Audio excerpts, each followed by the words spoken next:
Hey friends, it's your girl Mia. This is Mia Horror Stories. And tonight's story, I work at a drive-in theater. And screen 2 shows what happens tomorrow is told in darkness.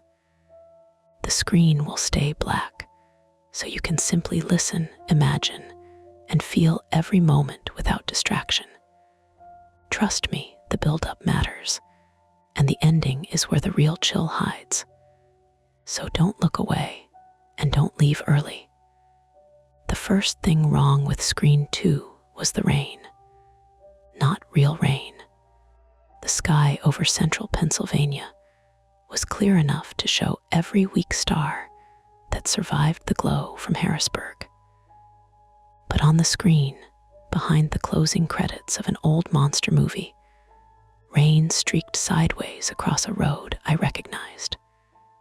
Wet asphalt, white shoulder line, a green sign for Linglestown Road shivering in the wind. For maybe 3 seconds, the image appeared underneath the credits like 2 video feeds had been laid over each other. Then it vanished. The credits continued rolling. Nobody honked. Nobody flashed their headlights. The couples parked in the back rows kept doing whatever couples did when they chose screen 2 on a Thursday night. From the concession building behind me came the rhythmic metallic scrape of the popcorn kettle being cleaned. It would have been easy to blame the projector. So I did. My name is Evan Mercer, 27 male. And that summer I worked nights at the Starlight Motor Theater outside Grantville, Pennsylvania. About 15 minutes from Hershey, if traffic behaved, and much longer if a concert had just let out. I handled projection, lot maintenance, customer complaints, broken speaker posts we no longer used, and anything else the owner could fit beneath the phrase other duties as required. The job paid $16 an hour. Not great, but better than the warehouse where I had spent 2 years lifting boxes under fluorescent lights, while a productivity tracker counted the seconds between scans. At the Starlight, nobody timed my bathroom breaks. Most nights, once the movie started, I could sit in the projection booth with the windows cracked and listen to insects batter themselves against the screens.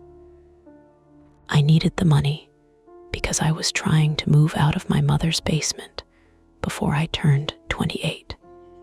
That was the ordinary motive. The less ordinary one was that I hated being watched, not in a dramatic way. I didn't think strangers were following me, and I didn't cover the camera on my phone. I just couldn't stand the feeling of somebody observing me while I worked, waiting for a mistake. At the warehouse, the ceiling cameras had done something to my brain. Even at home, if my mother stood in the kitchen doorway while I fixed a cabinet hinge, my fingers became clumsy. The projection booth suited me because it was mostly dark, mostly empty, and located above the concession stand where nobody came unless something had already gone wrong. I leaned toward the booth window. Screen 2 had returned to normal. White text crawled upward over black. The digital projector hummed behind me, steady and expensive. It was an older Christie unit the owner had bought refurbished, but it rarely acted up beyond throwing temperature warnings when the filters got dusty.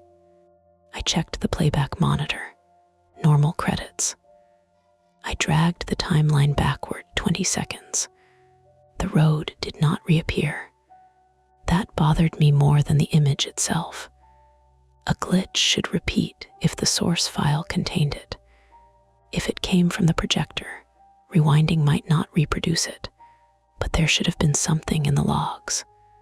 A dropped frame, an input error, a synchronization problem. There was nothing. Below the booth, a steel door slammed. Evan. That was Maya Bell, 23, female, coming up the narrow stairs 2 at a time with a black trash bag hooked over one shoulder. Maya worked concessions and ticketing, depending on who had called off. She was short, wiry, and moved with the constant urgency of somebody who had grown up in a family where being slow meant being assigned more work. She pushed into the booth using her hip. "You alive? Last I checked." "Good. Dumpster's full. And there's a raccoon sitting on the lid like he pays rent." She dropped the bag beside the door. Melted ice rattled inside a plastic soda cup. "You can leave it," I said. "I'll take everything out after the second feature. You said that yesterday." And I did. At 1 a.m, that still counts. Maya looked through the glass toward screen 2. Her reflection floated faintly over the movie credits, her face cut in half by the window frame. "Why'd the picture flicker?" "You saw it. From the lot. Looked like the movie changed." I turned toward her. "What did you see?" "I don't know. A road. Wet road," she nodded. "What else?" "Nothing. I was carrying 2 bags of trash, Evan. I wasn't taking notes." She peeled one of her gloves off by biting the fingertip. The booth smelled briefly of fryer oil and artificial butter. "What was it?" she asked. "Probably a corrupt frame." "Probably. The file's fine now." Maya glanced at the playback monitor. "You rewind it." "Yes." "And nothing." She waited. I knew that look. It was the same one she used when customers claimed they had ordered nachos, even though she had watched them order a pretzel. Patient, skeptical, prepared to let the other person talk themselves into the truth. I said, "I'll check the server after close." "Okay, you don't believe me." "I believe you saw a wet road." "That's not what I asked." She smiled, but only for a second. "I think these projectors are old. The wiring is older. And Dale buys replacement parts from websites that look like they sell stolen organs." That was fair. The owner of the Starlight, Dale Wexler, 58, male, believed every problem could be solved by purchasing a used component from somebody named Chuck in Ohio. Dale had inherited the theater from an uncle and treated it less like a business than an aging relative he was too stubborn to place in care. He patched potholes himself, repainted the entrance sign every spring. He could tell which bathroom stall was running by listening to the pipes through the concession wall. He was also cheap in ways that required creativity. The booth radio crackled. "Evan, you up there?" Dale's voice always sounded irritated through the radio, even when he was asking if anybody wanted coffee. I pressed the button. "Yeah, come down when the credits start. Guy by the exit says something hit his windshield. They've already started. Then come down now." Maya lifted the trash bag again. "I'll handle the raccoon," she said. "You don't have to. I'm not scared of him." "I didn't say you were. He's the size of a microwave, but we have an understanding." She left before I could ask what the understanding involved. I shut down the Screen 2 playlist after the credits and switched the projector to its idle card. A faded animation of cartoon stars drifting around the Starlight logo. Then I locked the booth, went downstairs, and stepped into the damp heat trapped beneath the concession awning. The lot was thinning out. Red taillights moved in slow lines over the gravel lanes. Tires clicked across loose stones. Somewhere near screen 1, a child was crying with exhausted determination. Dale stood beside a silver Honda near the exit, holding a flashlight over the windshield. The driver was Keith Harmon, 41, male, though I only learned his name when Dale asked to photograph his license for the incident report. Keith wore a golf shirt tucked into cargo shorts and had the offended posture of a man who believed the world usually corrected itself when he raised his voice. "There," he said, pointing. A pale starburst crack spread from the lower passenger side of the windshield. Dale leaned close. Could have been a stone kicked up in the lot. I was parked. Could have fallen off another vehicle. Keith looked toward the open sky. From where? Dale handed me the flashlight. "Check the ground." I crouched beside the front tire. Gravel pressed through the knee of my jeans. I moved the beam beneath the car and saw crushed popcorn, a flattened drink lid, and a small black object near the passenger door. I picked it up. It was a plastic cap, round and ridged, about the size of a quarter. Keith took it from me. "That break a windshield?" "No," I said. "What is it?" I looked back toward screen 2. The projector housing had ventilation plugs with caps almost exactly that size, but the booth was nearly 300 feet away and enclosed behind glass. Even if one had somehow come loose, it could not have reached the car. Dale turned the cap over in his fingers. "Camera cover," he said. Keith frowned. "What camera?" Dale aimed his flashlight at the windshield crack. A tiny metal point glittered inside the damaged glass.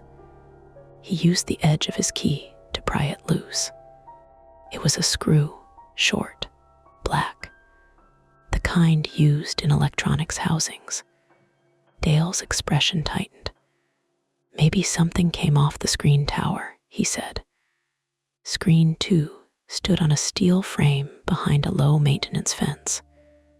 Its front surface was painted plywood, repaired in rectangular patches that showed under bright scenes. The back was a lattice of beams, cable runs, and rusted access ladders. Nothing on the tower should have been able to throw a screw forward hard enough to crack glass. Still, Dale filled out the incident form. He gave Keith 2 free passes and promised to call after checking the property in daylight. Keith left with his phone held up, recording the exit sign as though documenting the beginning of a lawsuit. Dale waited until the Honda reached the county road. "Did something happen with the projector?" he asked. Maya had joined us carrying a broom like a spear. "Picture glitch," she said. Dale looked at me. 3 seconds, I told him. Different video appeared under the credits. A road in the rain. "Which road?" "I think Linglestone." "You think?" There was a sign. Dale rubbed the screw between his thumb and forefinger. The metal made a faint scratching noise against his callus. "You save a screenshot." "No, it disappeared before I could. Check the server." I already rewound. It wasn't in the file. "That's not what I said." His tone hit me harder than it should have. Immediate pressure settled behind my eyes, the old warehouse feeling, a supervisor standing close while my scanner refused to read a barcode. "I know how to check it," I said. Dale stared at me. Maya stepped between us without making it obvious. Could the security system have crossed feeds? The Starlight had 8 security cameras connected to a cheap network video recorder in Dale's office. 2 watched the entrance. 2 watched concessions. The rest covered the lots and rear fence. No camera points at Linglestown Road, Dale said. Maybe an old recording, Maya asked. Dale looked toward screen 2 again. The idol logo drifted over its surface. Projector S on a separate network, he said. At least it's supposed to be. The words supposed to be hung there.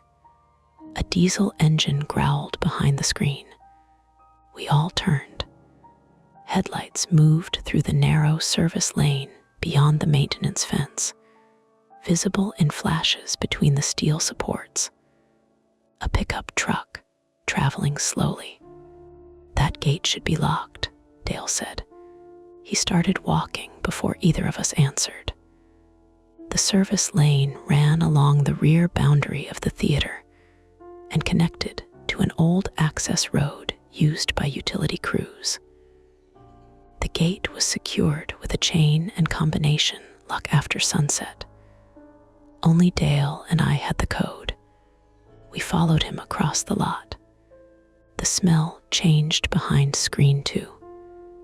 Less popcorn, more weeds, wet soil, and hot metal cooling in the night air. Movie audio from screen 1 arrived distorted by distance, dialogue turning into low murmurs beneath the buzzing insects.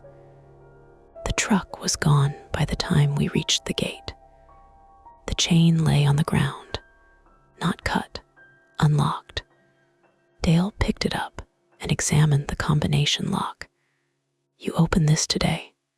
No, Maya, she shook her head. The gravel beyond the gate showed fresh tire marks, deep enough to suggest a heavy vehicle.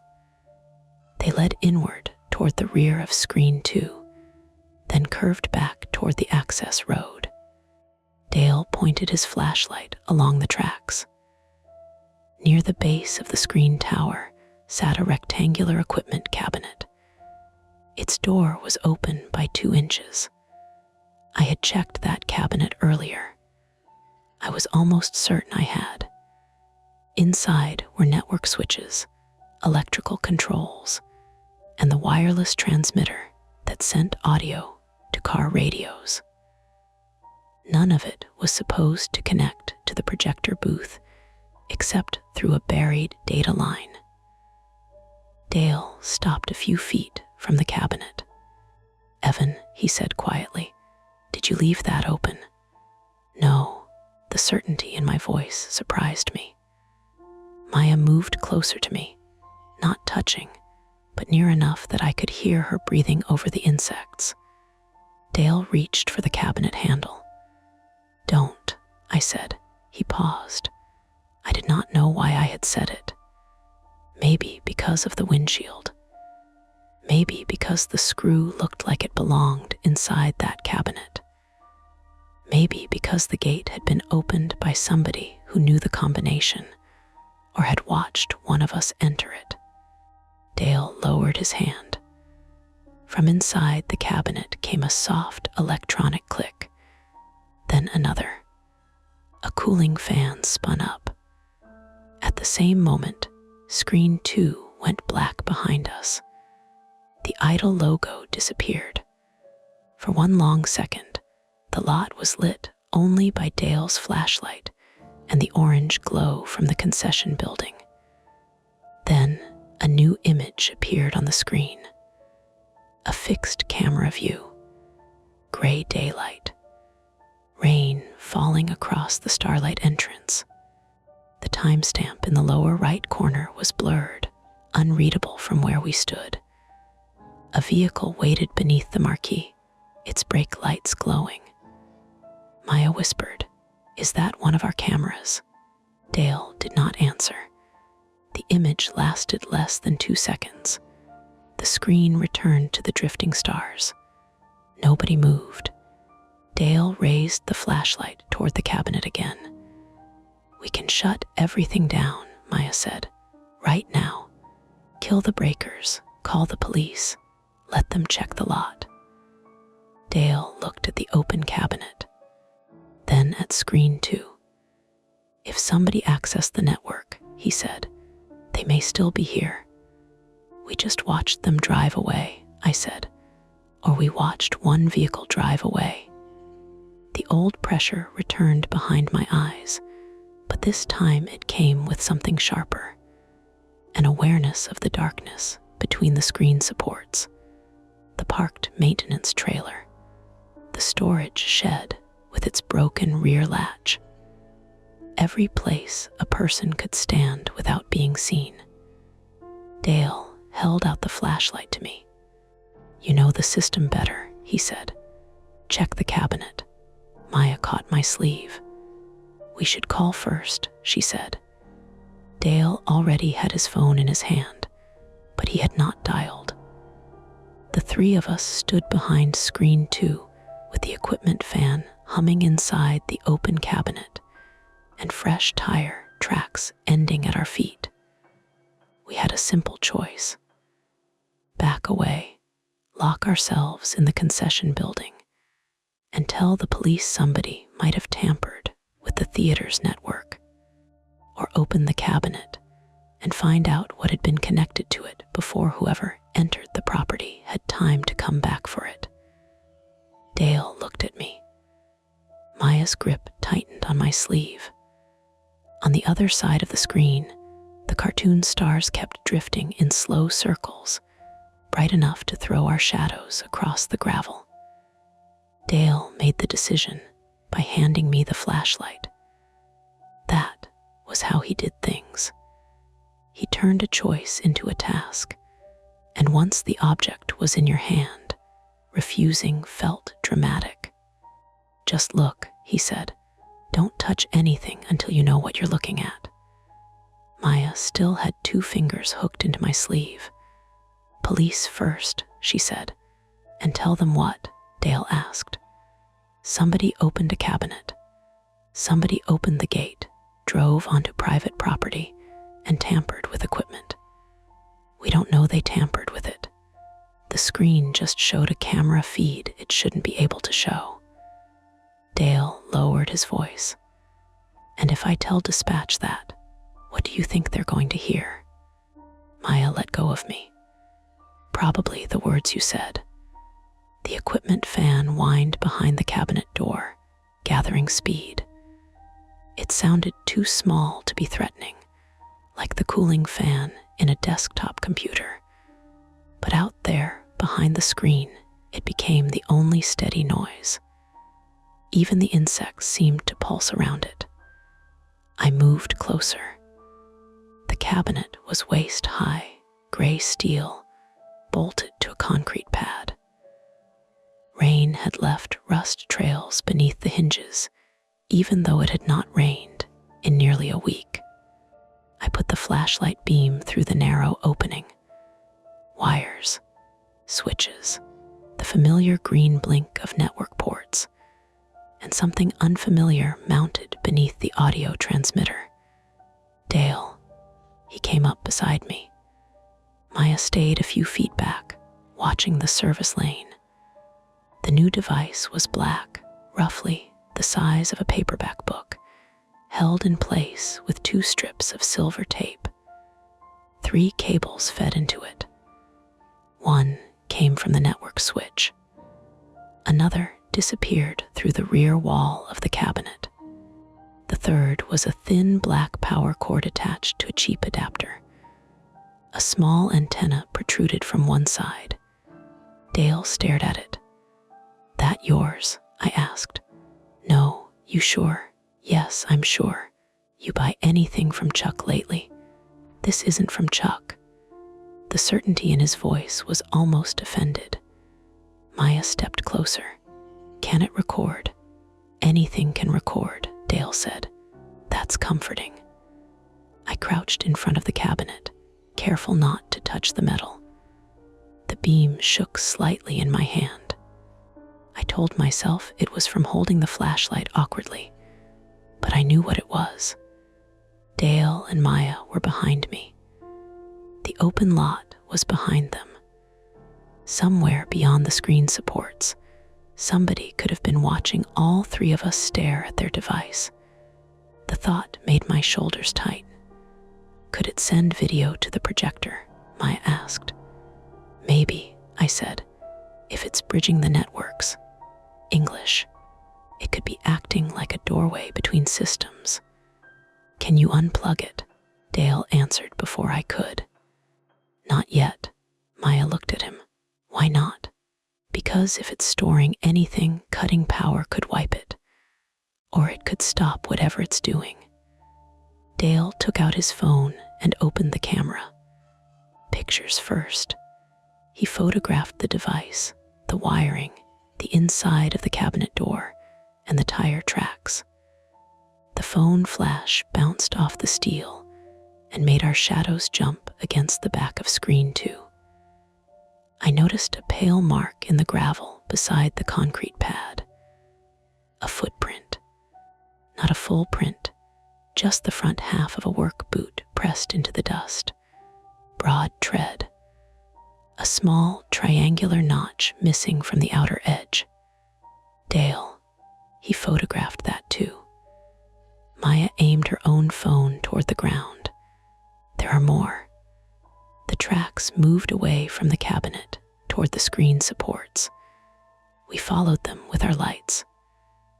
Behind the screen, the steel structure formed a deep maze of cross braces and narrow maintenance paths. We stored spare lumber, paint buckets, and old speaker posts beneath it, most of them covered by brown tarps that had turned gray with dust. The boot marks appeared, vanished on hard ground, then showed again near the first ladder.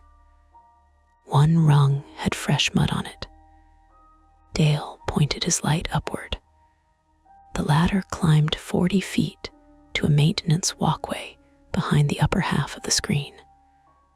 The walkway was barely wide enough for one person and had a waist-high rail that flexed in strong wind. We only used it during daylight with harnesses. You think they went up? Maya asked. No reason to, Dale said. There's a reason for all of this. He ignored her. A metallic knock came from above us. One sound, clean and hollow. We all raised our lights. The beams crossed over steel braces, bird nests, peeling paint, and the underside of the catwalk. Nothing moved. Dale called, anyone up there? His voice struck the screen panels and came back thinner. No answer. Maya whispered, that could have been the structure cooling. It could, I said. Another knock. This one came from farther left. Dale pulled out his phone. Finally, he dialed 911 and walked several paces away, speaking in a low, measured voice. He described a possible trespasser, unauthorized equipment, an open gate, and sounds from the screen tower. He did not mention the video feed until the dispatcher apparently asked what the equipment was doing. Maya came closer to me. You're not climbing that, she said. I wasn't planning to. You were looking at the ladder. I was looking where the noise came from. That's how plans start. Dale returned a minute later. State police are sending someone. How long? I asked. Could be 20 minutes, could be 40. The Grantville area did not have its own municipal police department. Calls outside the immediate township coverage often went through state police. And on a Thursday night, if nobody was actively being stabbed or shot, response times had room to stretch. Maya looked back toward the main lot. Then we should lock the building and wait. Dale stared upward. We should make sure nobody's on the tower. No, Maya said, the police should make sure. If somebody's up there, they can get down the other side and leave before a trooper arrives. Good. Dale turned to her. Good. Yes, Dale. Fine with the trespasser leaving. And taking whatever they put here. Let them take it. This is my property. That screen is 40 feet high. It's 62 at the top. That makes your idea worse. His jaw worked. Dale did not like being challenged in front of employees. Most of the time, he disguised it with sarcasm. That night, he had run out. "I'm not asking you to climb," he said. Maya folded her arms. "You're asking Evan." They both looked at me. The pressure behind my eyes sharpened. It was ridiculous how fast I became 22 again under warehouse lights. A floor manager standing over me while a scanner froze. I knew the ladder. I knew the walkway. Dale knew that I knew it. Saying no would make me cautious in Maya's eyes and unreliable in Dale's. Worse, there was a security camera on the rear corner of the concession building. Its lens pointed directly toward us. I could see the faint red glow of its infrared LEDs. Watched. Even now. "Evan," Maya said, quieter. I handed Dale the flashlight. "No one climbs," I said. "Not until police get here." For a moment, nobody spoke. Then Dale nodded once. "Fine." He said it like he was granting permission for my decision. We backed away from the tower and returned to the cabinet.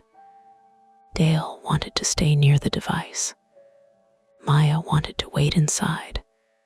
We compromised by standing in the open stretch behind the screen where we could see the gate, the cabinet, and most of the support structure. The idle animation continued on the front of screen 2, brightening and dimming the ground around us in cycles. Blue-white light leaked through seams in the plywood panels, thin vertical lines that made the structure look cut apart. Maya checked the time. 12:19. Dale looked toward the lot. Second feature on screen 1 ends in 25 minutes. I had forgotten there were still customers on the property. Nearly 40 cars sat on the opposite side of the concession building, watching a comedy through their windshields. Most had their radios tuned to the theater frequency. The staff had not announced anything. From where they were parked, Screen 2's glitches probably looked like routine technical problems. "We should stop the movie and clear the lot," Maya said. Dale shook his head. "That'll create panic. We have a possible trespasser behind a closed screen on a structure that could overlook the whole property." Dale glanced upward again. That landed. The rear catwalk provided a clear view of both lots, the concession exits, the ticket booth, and the access road. During daylight, you could see Interstate 81 beyond the trees. A person up there could watch nearly everything without being visible from the front. I thought about my movements all evening, carrying cleaning supplies, entering the booth, typing the gate code 3 nights earlier when Dale asked me to check the transmitter. The red camera, light near concessions. "How long does the security recorder keep footage?" I asked. 2 weeks, Dale said. "Can someone access it remotely?" "Supposedly only through the office computer." "Supposedly," Maya repeated. Dale's phone rang. We all flinched at the sound. He answered. "Wexler." His face changed as he listened. "What do you mean?" He walked away from us. Maya watched him. "That doesn't look good." "No." Dale covered one ear and pressed the phone tighter to the other. "No, she left an hour ago." "Did you call her?" He turned back toward us. "Which road?" The muscles around his mouth tightened. "I'm at the theater. I'll check. Call me if she answers." He ended the call. "What happened?" I asked. Dale looked toward the entrance. That was Rob Canning. His daughter works here weekends. I knew the name. Everybody did. Lena Canning, 19 female, was one of our seasonal ticket attendants, a first-year community college student with a habit of drawing tiny stars in the margins of receipt paper when business was slow. She was not scheduled that night, but she had stopped by around 10 to collect a paycheck Dale had forgotten to leave in the office. "She came here?" Maya asked, picked up her check. "I didn't see her. She came through the side door. I gave it to her." "When did she leave?" 11:15. "Maybe 11:20, Dale swallowed. "Her dad says she was supposed to be home by midnight. She texted him 10 minutes ago saying her car broke down." "Where?" I asked. "He doesn't know. She sent a picture, but it didn't go through properly. Just a gray block." Then the call dropped. Maya took out her phone. "I'll call her. She's not answering. Try anyway." She did. We listened to the ring through her speaker. Once, twice, 4 times, voicemail. Maya hung up and typed a message. The idle screen flickered. All 3 of us turned. For less than a second, the cartoon stars collapsed into horizontal blocks. The image reformed, but one section near the lower right remained dark. Then a timestamp appeared. White digital numbers. JUL 13:12:31 a.m. Tomorrow's date. The time was 12 minutes ahead. Maya stepped toward the screen. What the hell? Beneath the timestamp, a video image faded in. A car sat at the edge of a wet road with its hazard lights blinking. Silver hatchback, driver's side door open. Rain moved through the headlights in sharp diagonal lines. The road sign behind it read LINGLESTOWN RD. Dale made a sound through his nose, almost a cough. "That's Lena's car." The image was grainy, shot from an elevated angle as though from a utility pole or dashboard camera. Nobody stood beside the vehicle. The driver's door rocked gently in the wind. Then the feed cut out. The stars returned. For several seconds, the 3 of us stayed where we were. My mind refused to move past the timestamp. July 13th, 12:31. It was still July 12th. Could the recorder clock be wrong? Maya asked. "Yes," I said immediately. Dale looked at me. "Could be set ahead," I continued. "Could be an old clip with bad metadata. Could be someone changing it manually." "But the car," Maya said. "Someone could have filmed it." After she left here, I did not answer. Dale was already calling Lena's father. "Rob," he said when the call connected. "What does Lena drive?" He listened. "Silver Ford Focus." His eyes closed briefly. "Do you know where on Linglestown she might be?" A pause. "Stay home in case she gets there." "I'm going to look." Maya stepped in front of him as he headed toward the lot. "The police are coming here. My employee is stranded. Then tell them." Dale stopped. That was the time-sensitive problem, suddenly clear and ugly. A 19-year-old woman was missing somewhere along a road we had just seen projected onto screen 2. Her car appeared abandoned in footage marked 12 minutes in the future. Possible trespasser had access to our equipment and might know where she was. We could wait for the state police, explain everything, and hope they believed enough of it to send a unit searching. Or we could reach Linglestown Road before the time on the screen. I checked my phone. 12:21, 10 minutes. Linglestown S at least 12 minutes from here, Maya said. Not using Bow Creek, Dale replied. Bow Creek is closed at the bridge, only to through traffic. That means closed. I know the back way. His truck was parked beside the office, an aging Ford F-150 with a toolbox in the bed, and a driver's side door that only opened from the inside. He began walking toward it. Maya looked at me. "This is a bad idea." "Yes, you're still going." I hated that she could tell. "We can call police from the truck," I said. "We can call them from here. And if Lena's hurt, and if this is bait," that word stopped me. Bait. The open gate, the device, the footage, the road sign clear enough to read, a location placed in front of us at exactly the moment Dale received the call. Too neat. A person did not need supernatural powers to predict what we would do. They only needed to know Dale would never leave an employee stranded, or that I would rather walk into danger than be watched refusing. Dale was halfway across the lot. Maya grabbed my forearm. "Evan, look at me." I did. "You don't have to prove anything to him."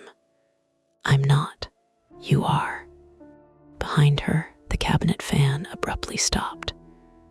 The absence of it opened a hole in the night. Then every light at the drive-in went out. The concession building, the lot markers, the entrance sign. Screen 1 vanished in the middle of the movie. A chorus of car radios cut off as the transmitter died, followed almost immediately by horns and confused shouting from the customer lot. Screen 2 remained lit, not with the cartoon stars, with the rainy road. The timestamp read 12:31 a.m. The hazard lights on Lena's car blinked. On, off, on. A dark figure stepped into view beside the open driver's door. The image froze before we could see the face. Dale's truck engine turned over in the darkness, and from the screen tower above us came the fast metallic rattle of someone climbing down the ladder. The person coming down the ladder was moving too fast. Metal rang in a hard rhythm behind us. Boot on rung. Boot on rung. A scrape. Then another impact lower down. Dale's truck headlights came on across the lot, sweeping the back of screen 2 in a wide yellow arc.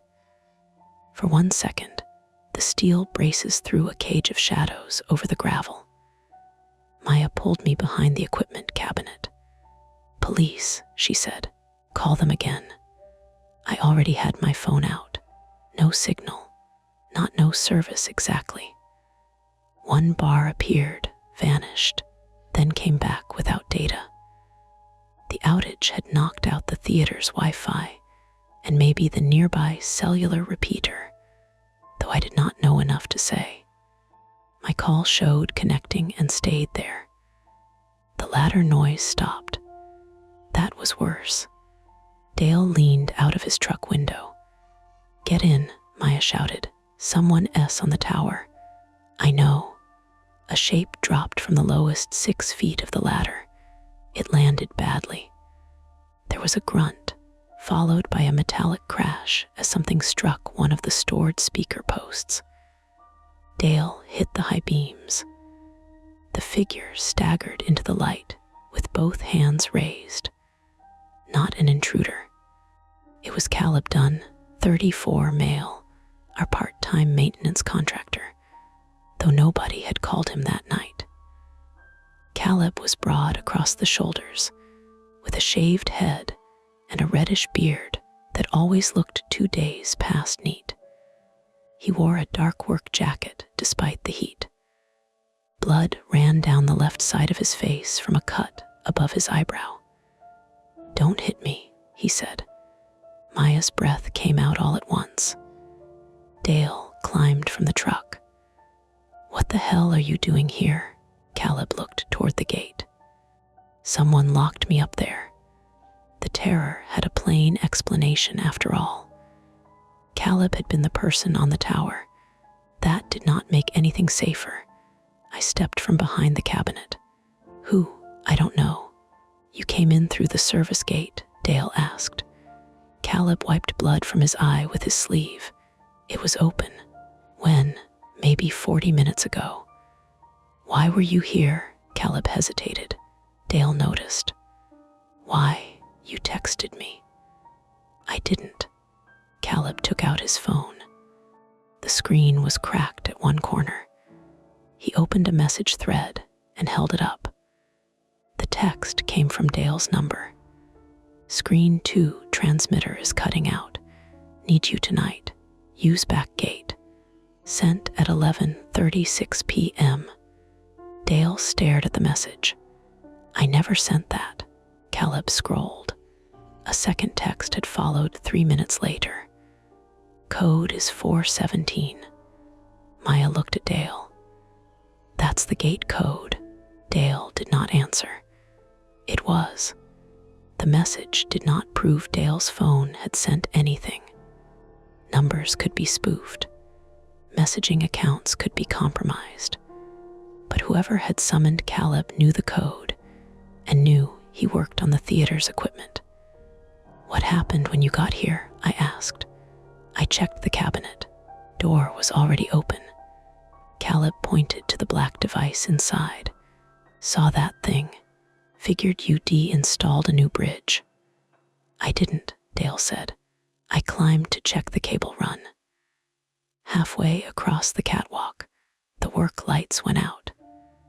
Then somebody pulled the ladder cage shut below me. The lower ladder had a lockable steel guard intended to keep kids from climbing. Its hinged panel now stood open. You could have called, Maya said. I tried. No service up there. Then I heard the truck behind the screen. The truck that left, I asked. Caleb nodded. I yelled. It kept going. Did you see it? Dark pickup. Maybe black, maybe blue. No rear plate that I could see. Dale looked at his own truck. Caleb caught the look. Not yours. The customers on the other side of the concession building had begun moving. Without lot lights, the rows dissolved into disorder. Headlights turned on at random. Some pointed toward the exits, some straight into other windshields. Horns came in short, angry bursts. The dark screen 1 lot lay northwest of us, separated from screen 2 by the concession building, and 2 gravel lanes that crossed near the restrooms. A car alarm started near the front row. Then another. We have to clear the lot, Maya said. We have to find Lena, Dale replied, and stop people from driving over each other. Dale pointed at me and Caleb. You two handle the customers. Maya comes with me. No, Maya said. He blinked. No, she knows the theater, I said. She should stay here. Maya looked at me. I had not asked her. Dale opened his mouth. A child screamed from the screen one side. That ended the argument. Our first attempt was to stabilize the property before chasing the footage. It failed in under 5 minutes. We split up. Dale and Caleb went toward the breaker room beside the concession building.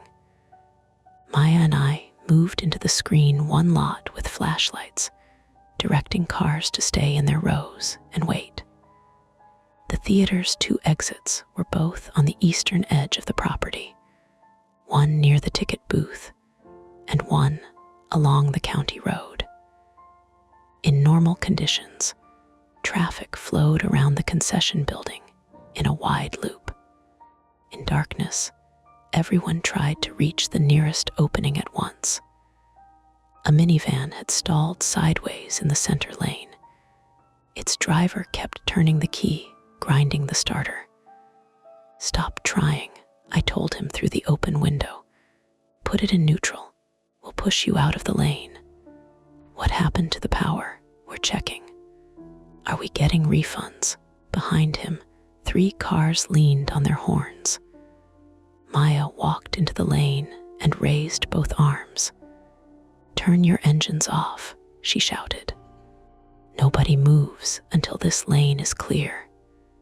Somebody yelled something obscene. She did not react. I pushed the minivan from the driver's side frame while the owner steered. 2 customers got out to help. Gravel slid under my shoes. My lower back seized halfway through, a sharp knot just above the belt line, but the van rolled far enough to open one lane. As soon as it cleared, a sedan behind us surged forward. Its mirror struck my left elbow. Pain flashed down to my fingers. The driver braked. "What are you doing?"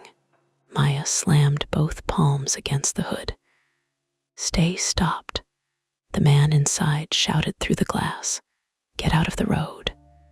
The car alarm near the front row kept blaring.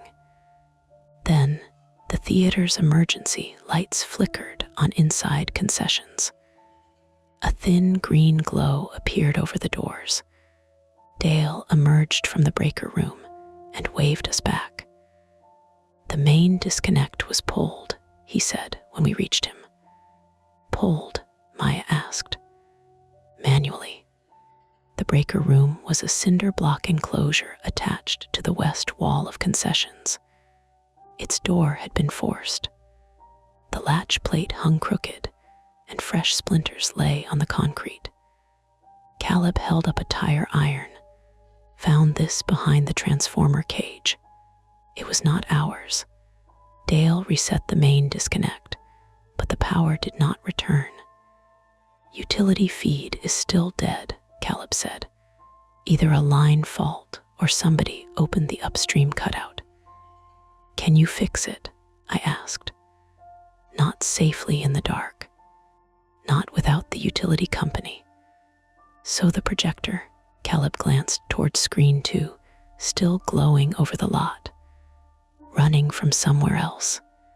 A separate generator could have powered it, or a battery bank." The black device in the cabinet was too small to do either, but a cable disappeared through the back wall and into the ground. Maya looked at the time. 12:27, 4 minutes before the timestamp. "Dale," she said. He turned.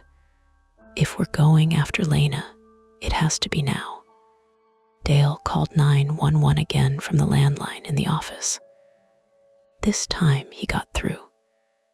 He reported the forced breaker room, Caleb's confinement on the tower, the spoofed texts, Lena's missing car, and the location shown on screen 2. The dispatcher asked whether they had confirmed Lena was actually on Linglestown Road. Dale said no. The dispatcher told him units were en route and instructed everyone to remain at the theater. He hung up without agreeing. That was our second attempt. Involve the police and wait for a coordinated response. It only partly worked. A trooper was coming. So was the fire department for the electrical hazard. But neither would reach Lena before 12:31, and nobody could confirm where on Linglestown Road the image had been taken.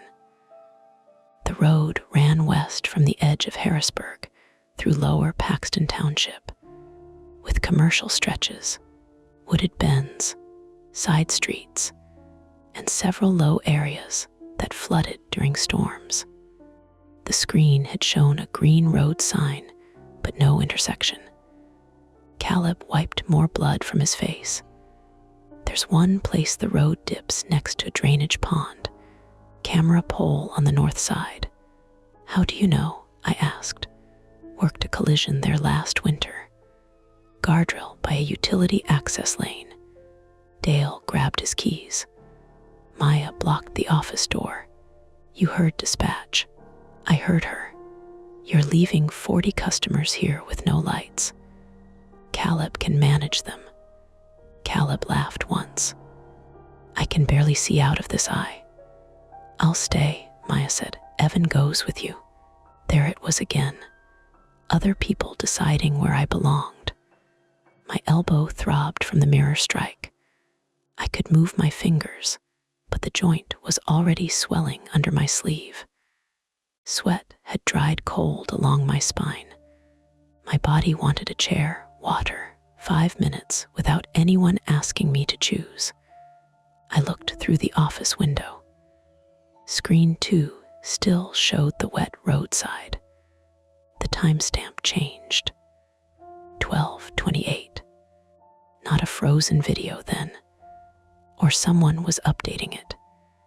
In the projected image, Lena's car hazards continued their steady pulse. On, off, on, the dark figure was gone. A pale shape now lay in the road behind the car, too far away to identify. Maya followed my gaze. Could be trash, she said. It could. Neither of us believed that was enough. Dale pushed past her. I'm going. This time I followed. Maya cursed under her breath and came to. Caleb stayed behind to organize the lot and wait for police. Dale gave him the office keys and told him to use the battery-powered bullhorn under the ticket counter. Caleb held the tire iron in one hand and his phone in the other.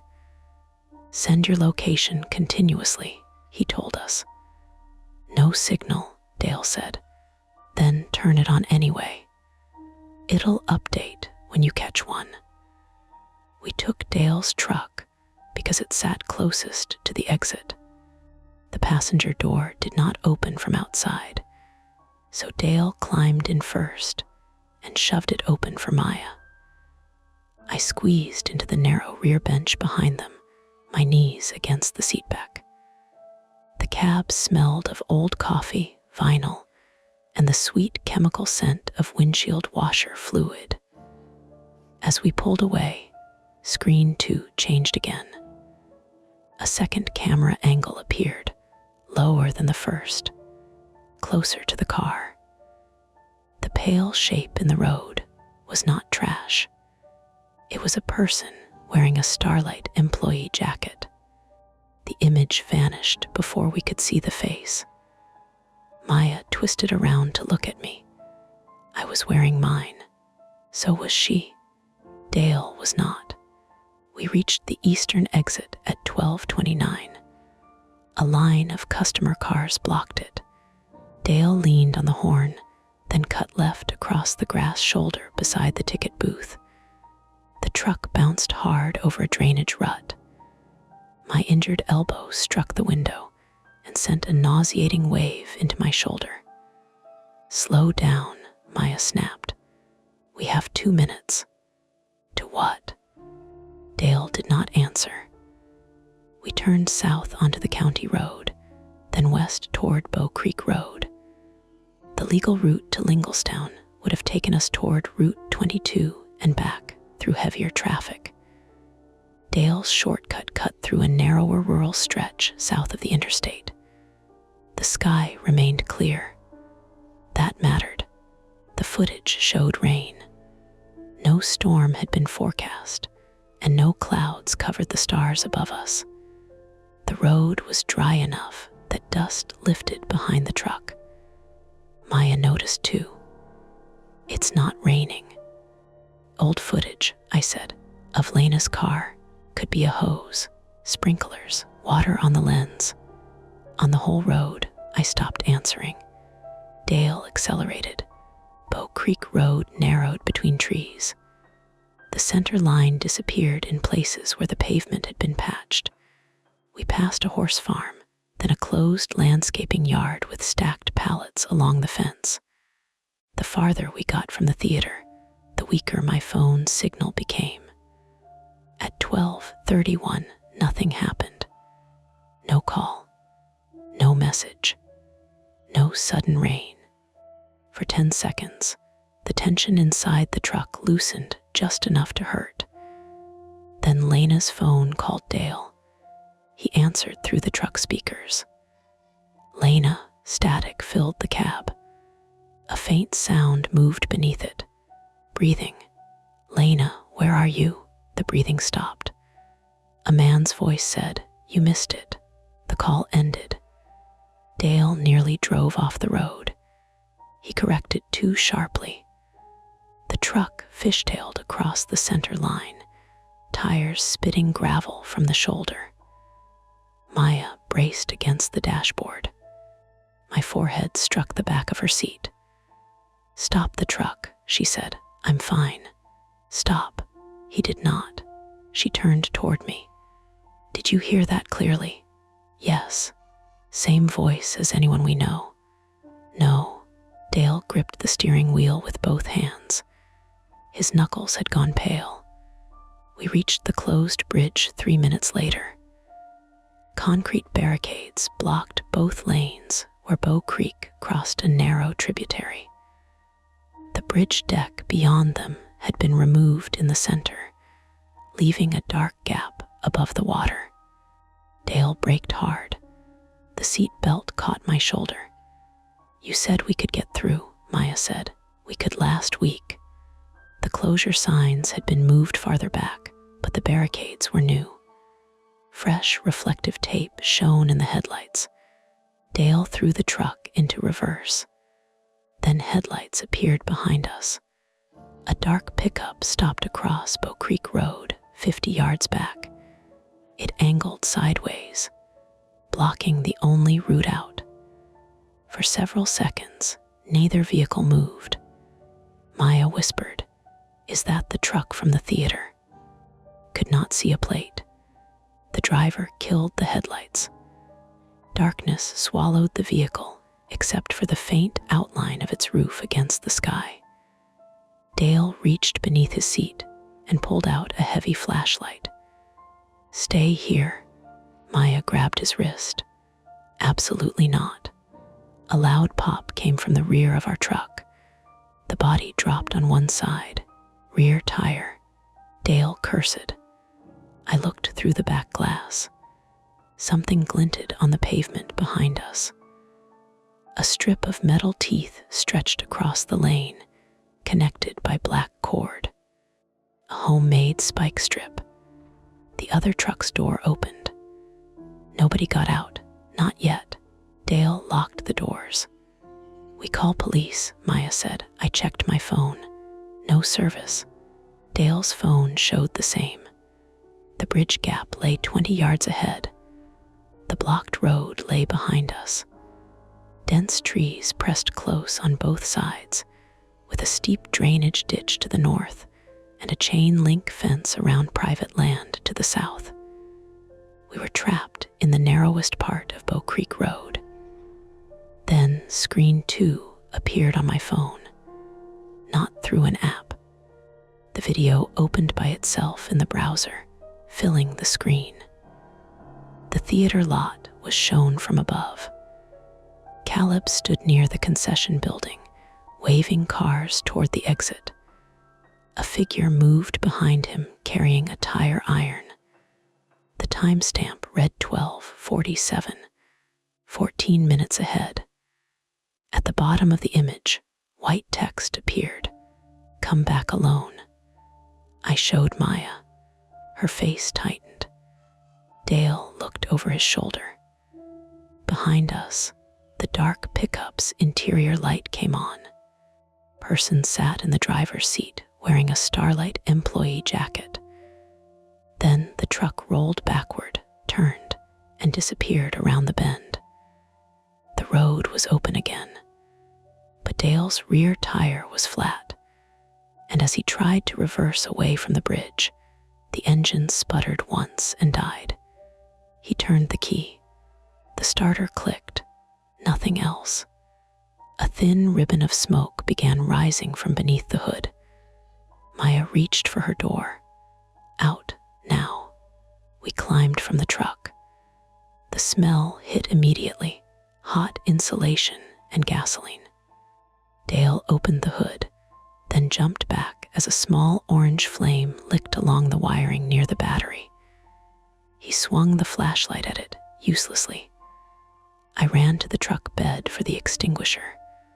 The toolbox was locked. Dale fumbled through his key ring. My phone buzzed. Another image from screen 2. Caleb lay on the gravel beside the concession building. The tire iron was next to his hand. The timestamp now read 12:43, only 8 minutes away. Maya saw it over my shoulder. "We have to get back." "The truck's burning," I said. We walked to the main road. "Flag someone down." Dale finally opened the toolbox. I pulled out the extinguisher, yanked the pin, and sprayed under the hood. White powder engulfed the engine compartment. The flame disappeared. For half a second, that felt like a win. Then Dale looked beneath the truck. A clear liquid ran down the road from the fuel tank.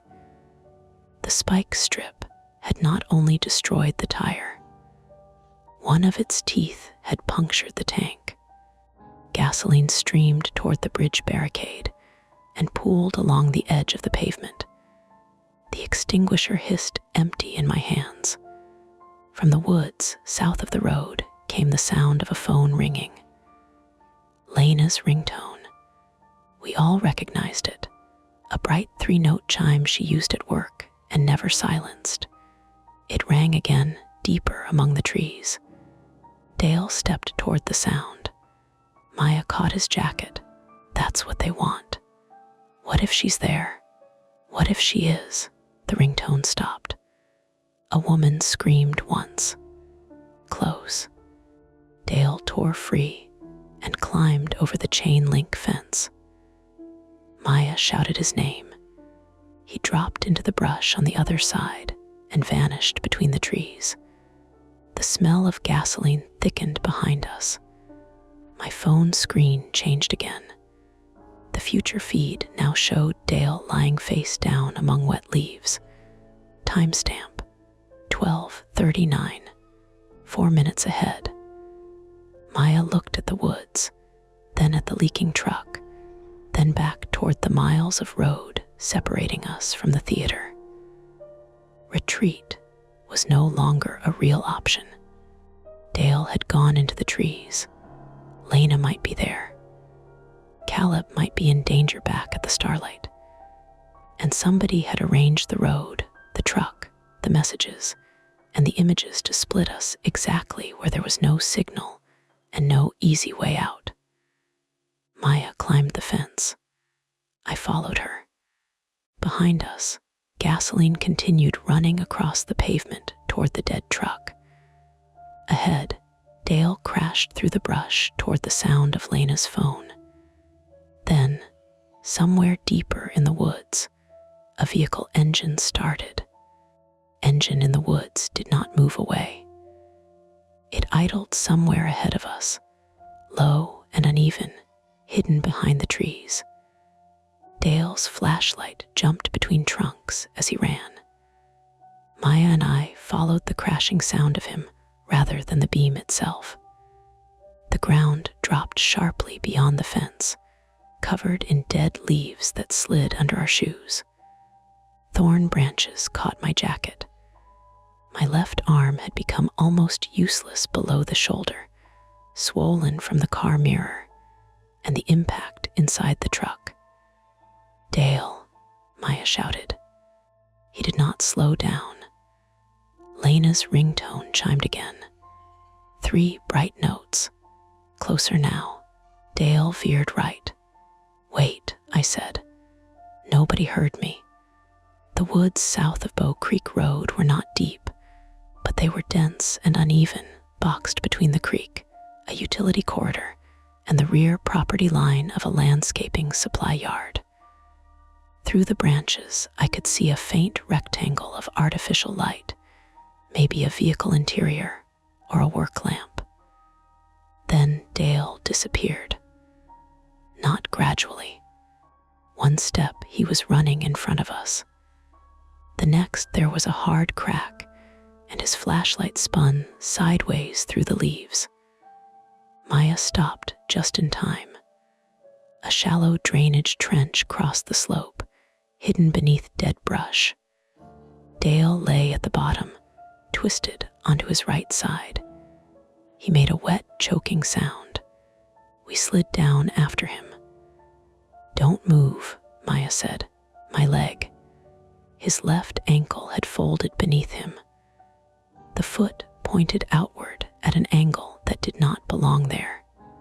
His forehead was scraped, and a branch had cut through his shirt near the ribs, leaving a narrow line of blood.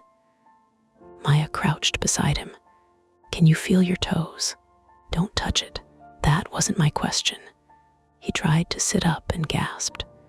The ringtone sounded again, from directly ahead. A pale glow blinked between the trees. I lifted Dale's flashlight. A phone hung from a branch 10 yards away, tied there by its charging cable. Lena's phone. The scream had been a recording. Maya saw it too. "Stay with him," she said. "No, Evan, look at the ground." A thin black cord ran from beneath the phone into the brush, the same kind of cord used on the spike strip. Maya followed it with her eyes and stopped moving. The phone was bait attached to something else. A tripwire, an alarm, maybe nothing more than a speaker trigger. We did not find out. A man stepped from behind a utility pole with a pistol in his right hand. He wore a dark starlight jacket. For one stupid second, that familiar logo made him look like staff. Then I saw the boot. Broad tread, a triangular piece missing from the outer edge. He was around 40 lean, with a gray baseball cap pulled low. His face was narrow and unshaven, not wild-looking, not theatrical. He looked like somebody you might pass in the hardware aisle without remembering. "Phone's on the ground," he said. Nobody moved. He raised the pistol toward Maya. Now, I dropped mine. Maya set hers beside it. Dale's phone was still in his pocket. The man did not know that yet. "Where's Lena?" Dale asked. His voice had changed. Pain had stripped the authority from it. The man looked at his ankle. "You should have stayed at the theater." "Where is she?" "Alive." It was the quickest answer he could give without proving anything. Maya said, "You staged the videos." The man smiled faintly. "Some of them." "What does that mean?" "It means stop talking." The idling engine sat beyond him in a narrow utility clearing. A dark pickup was parked beside a wooden power pole. Its front end turned toward an access track that probably rejoined Linglestown Road farther west. The passenger door stood open. A portable generator ran in the truck bed. Beside it were 2 rugged black equipment cases, coils of cable, and a small microwave antenna aimed north, toward the theater. Everything connected at once. The independent power, the black bridge device, the footage. The attacker had built a private wireless link from the theater to the truck, using recorded and live video to control what Screen 2 displayed. The future timestamps were not predictions. They were edited overlays and scheduled clips. He had not known what would happen tomorrow.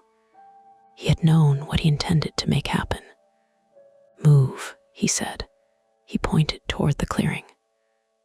Maya helped Dale sit upright. He could not stand. The instant he tried, his broken ankle collapsed, and he nearly vomited. The man's patience vanished. "Leave him." "No," Maya said. The pistol shifted toward her chest. Dale reached into his pocket. I thought he was going for the phone. Instead, he pulled out his key ring and threw it into the darkness. The man turned his head, only for a fraction of a second. Maya moved. She grabbed the black trip cord and yanked it hard. The branch phone snapped downward. Somewhere in the brush, a compressed air horn discharged with a brutal blast. The man flinched and fired. The muzzle flash was small and white. The shot cracked through the trees. Maya dropped. I hit the man before I understood I was moving. My right shoulder caught him at the waist. We went down beside the utility pole. The pistol fired again into the ground, spraying dirt against my face. He smelled of sweat, gasoline, and wet canvas. His elbow struck my injured arm. Everything below my shoulder went numb, then erupted with pain so intense my vision narrowed. He rolled over me. The pistol came down toward my head. I caught his wrist with both hands, though my left hand barely closed. The barrel hovered beside my cheek. I could see dust packed into the front sight. He was stronger, not dramatically, just enough. My arms began to fold. Then Dale's heavy flashlight struck the side of his cap. Dale had crawled from the trench. The blow knocked the pistol sideways, but the man did not let go. He turned and kicked Dale's injured leg. Dale screamed. The sound was raw and high. It did not sound like him. The man swung the pistol toward Dale. Maya rose behind him. She had not been shot. The first bullet had passed through the loose side of her jacket and cut a shallow groove along her upper arm. Blood soaked the sleeve, but she was standing. She brought a broken branch down across the man's wrist. The pistol dropped. I grabbed it. He kicked me in the jaw. My teeth snapped together. Light flashed across my sight. I kept one hand on the weapon and crawled backward while he lunged for it. Maya kicked it farther away. The man caught her ankle and pulled. She landed hard on her back. Then he ran, not toward the truck, toward the slope and Bow Creek Road. "Let him go," Maya said, but Dale grabbed my jacket. Lena, the truck. We had still not found Lena. The man had left the passenger door open. I took the pistol from the ground and held it badly, keeping my finger away from the trigger the way I had seen people do in safety videos. My hands shook so hard the barrel moved in small circles. Maya pressed her good hand over the wound in her arm. "Check the truck," she said. "I'll stay with Dale." The equipment generator drowned out smaller sounds as I approached the clearing. The pickup had no rear plate. A dark magnetic sheet covered the company lettering on the driver's door, but one corner had peeled loose. Underneath, I could read 2 words: WEXLER Electronics. Dale saw it from the ground. His face went still. "Chuck," he said, "the man from Ohio." The seller Dale bought used projection parts from, not a stranger after all. I opened the rear door, empty. The truck bed held the generator, network gear, a compact computer, and a monitor displaying 4 camera feeds. The starlight entrance, the projection booth, the rear equipment cabinet, Bow Creek Road. On the computer screen was a video editing timeline filled with short clips labeled by time. 12:31 car, 12:39 Dale, 12:43 CALEB, 12:47 return. Some clips had been pre-recorded. Others were live camera feeds with timestamp overlays. Dale's future image in the wet leaves had not been prophecy. Chuck had placed a camera in the woods, framed the trench, and planned to force Dale into position. The projected rain was an effect added over the footage, a visual disguise that made reused clips harder to recognize and gave every image the same threatening look. The pale figure behind Lena's car had been someone wearing a starlight jacket, probably Chuck or Lena. A muffled thump came from one of the equipment cases. I turned. The larger case was not equipment. It was a black contractor's storage chest, long enough for a person, with ventilation holes drilled through one side. A ratchet strap held the lid closed. Lena, another thump. I set the pistol on the truck's roof and fought the buckle with my right hand. Strap had been pulled so tight I could not release it. Maya limped into the clearing behind me. What is it? She's inside. She took a folding knife from Dale's key ring. The keys must have landed closer to the trench than Chuck realized. Maya cut the strap. We opened the lid. Lena lay curled inside with duct tape around her wrists and ankles. A strip covered her mouth. Her face was gray with sweat, and one eye had swollen shut. There was blood dried beneath her nose. She recoiled when the light reached her. "It's us," Maya said. "Lena, it's Maya." We removed the tape from her mouth.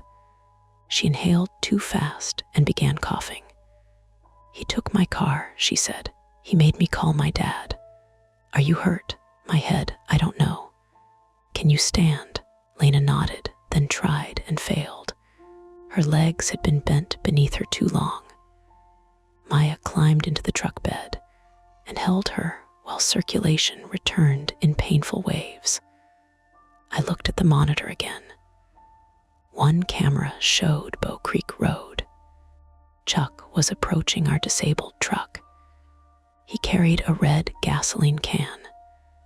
The leaking fuel had stopped flowing, but a wide, dark stain covered the pavement behind the truck. "He's going to burn it," I said. Dale heard me from the trench. The truck S near the bridge. The creek ran beneath the missing deck. Dry brush filled the embankment on both sides. If the gasoline caught, fire could spread up the slope toward us or trap emergency crews approaching from the east. The monitor showed Chuck kneeling near the rear wheel. He took something from his pocket, a road flare. "We have to move," Maya said. Lena could barely sit upright. Dale could not walk. Chuck struck the flare. Red light bloomed on the monitor. I grabbed the pistol again and ran. Maya shouted after me. I did not stop. The trees whipped past. My injured arms swung uselessly. Every breath scraped my throat.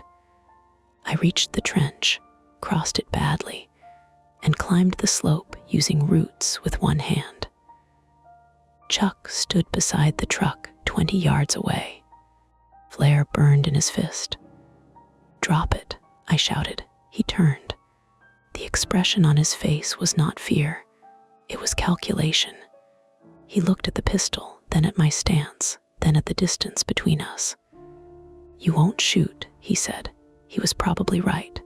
I had never fired a gun. My hands were shaking. Beyond him was the road, the bridge, and no safe backstop I could identify in the dark. Chuck stepped toward the gasoline trail. "Why Lena?" I asked. "To get Dale off the property." "Why?" He smiled. "Ask him what's inside the projector. The black screw, the camera cap, the altered equipment." This had not begun that night. Dale's used components had given Chuck access months earlier, maybe longer. Chuck lifted the flare. I aimed at his chest. My finger touched the trigger. He watched me. That was the moment my private fear finally became useless. He was watching to see what I would do, waiting for me to perform. So I stopped performing. I lowered the gun. His smile widened. Then I threw it into the creek. Chuck stared after it. That 1 second was enough. I ran at him. He swung the flare toward my face. I ducked and drove my right shoulder into his chest. We hit the side of the truck. The flare fell onto the pavement, inches from the gasoline stain. Chuck grabbed my throat. I reached blindly into the truck bed and found the empty fire extinguisher. I swung it. The metal cylinder struck his knee. He folded. I kicked the flare. It skittered across the road, bounced beneath the barricade, and dropped through the missing bridge deck into the water below. Chuck hit me in the mouth. I went down. He climbed over me, limping now, and wrapped both hands around my neck. His thumbs pressed beneath my jaw. The stars above him blurred. Then headlights washed over the road. Not police, Dale's truck lights.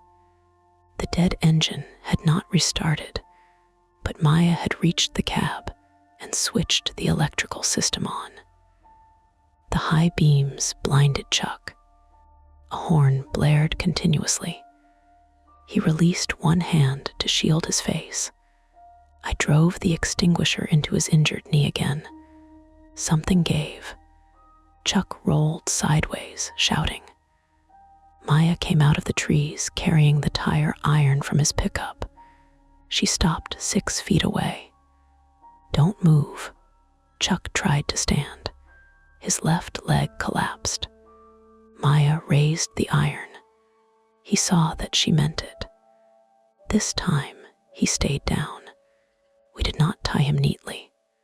We used the black cord from the spike strip and wrapped it around his wrists, then looped it through the bridge barricade. Maya checked the knot twice. Lena and Dale remained in the clearing. Neither could reach the road without help. My phone found 1 bar of service at 12:52. The emergency call dropped twice before connecting. I gave the dispatcher the bridge location, the injuries, the firearm in the creek, the gasoline spill, and the suspect restrained to a barricade. My voice sounded far away, as though somebody else was speaking through me. Chuck lay on his side and laughed softly. "You think this fixes it?" I looked at him. "The files are already sent." "To who?" He closed his eyes. Sirens became audible several minutes later, distant at first, coming from the east where the road remained accessible. Red light pulsed against the trees. No sudden rescue. By then, Maya had lost enough blood to become pale and unsteady. Dale's ankle had swollen against his boot until the leather creaked. Lena drifted in and out of awareness, vomiting once beside the truck. My left arm hung at my side, and 2 of my front teeth felt loose when I touched them with my tongue. The first responders had to reach us on foot because of the bridge closure and the disabled truck. They found Chuck secured to the barricade. They found the wireless equipment in his pickup. They found Lena alive. At the Starlight, troopers reached Caleb before the timestamp shone on screen 2. The image of him lying beside concessions never happened. At least, not the way Chuck had prepared it. The theater feed went black when officers unplugged the unauthorized bridge device. Screen 2 showed nothing after that. Just an empty white rectangle above the dark lot. The conflict was over before dawn. But while paramedics cut Dale's boot from his leg and wrapped Maya's arm, I kept looking toward the trees. Not because I thought someone else was there, because Chuck had said the files had already been sent, and because on the monitor in his truck, beneath the scheduled clips we had already seen, there had been 1 more folder. It was labeled with my name. The first person who asked me what I had seen was a paramedic with rainwater printed on his uniform. Not real rain. He had knelt in the gasoline runoff near Dale's truck while checking Chuck for a head injury, and the road was wet from the fire crew hosing down the fuel spill. Under the rotating emergency lights, droplets clung to his navy sleeves and reflected red, then white, then red again. For a second, he looked exactly like someone from Screen 2. That was when I understood the images were going to stay with me. Not because I believed in them, because my brain had learned to compare the world to them. "Sir," the paramedic touched my shoulder. I jerked hard enough to make him pull his hand back. "Sorry," I said. "You don't have to apologize. I asked if you lost consciousness." "I don't think so." That's not a reliable answer. My forehead hit a seat. Before or after someone strangled you, I had to think about the order. That worried him. They put me in an ambulance with Maya. Dale and Lena went in another because their injuries were more serious. Chuck was transported separately under police guard after officers photographed the cord around his wrists and the bridge barricade where we had left him.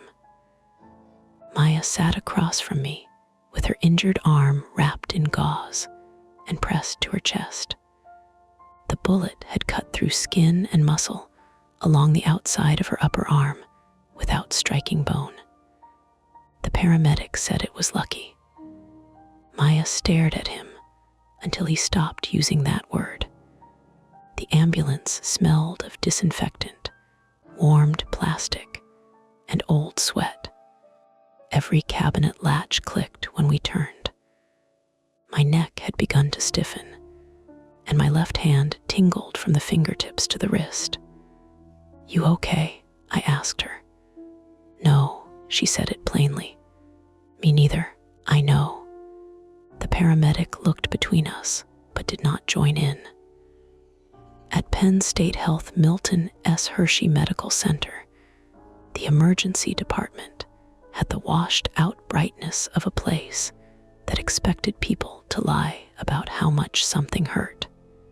A nurse cut off my jacket because I could not raise my left arm. The fabric had blood on it, though most of it belonged to somebody else. My shoulder was partially dislocated. There was no fracture, but the nerves had been compressed enough to cause temporary weakness in my hand. 2 front teeth were loose. My jaw was bruised. The marks on my throat were photographed before they cleaned the dirt from my face. That part felt worse than the examination. A hospital employee stood beside the bed with a ruler, while a state trooper took pictures from different angles. I could hear the camera shudder. One click, then another. I watched the ceiling and tried not to move. The trooper was Sergeant Alicia Morneau, 46, female, a patient woman with short, dark hair, and the ability to repeat a question without making it sound like she thought you were lying. She took my statement in sections because pain medication had made time feel soft around the edges. She asked about the first image on Screen 2, the wet road, the screw in Keith Harmon's windshield, the unauthorized device, the future timestamps, Lena's call, Bow Creek Road. "Chuck, what did he say his name was?" she asked. "He didn't. You recognized him." "Dale did, called him Chuck. Last name, I don't know." "What was his relationship to Mr. Wexler?" "He sold him projector parts." Morneau wrote that down.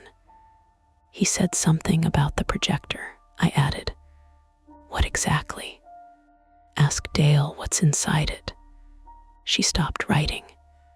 "Inside which projector?" "Screen 2. "Did Mr. Wexler answer?" "No." "Did you ask him afterward?" "No."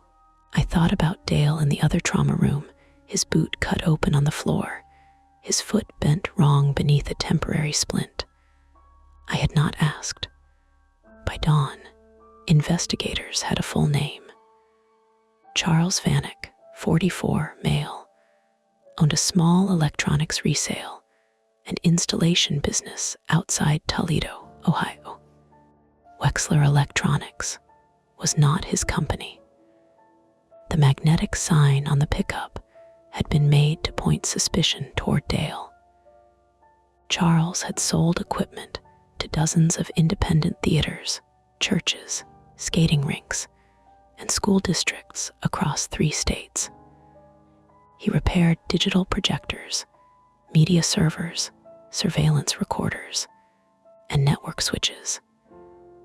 He had first visited the Starlight 11 months earlier, after Dale bought a refurbished projector component through an online auction.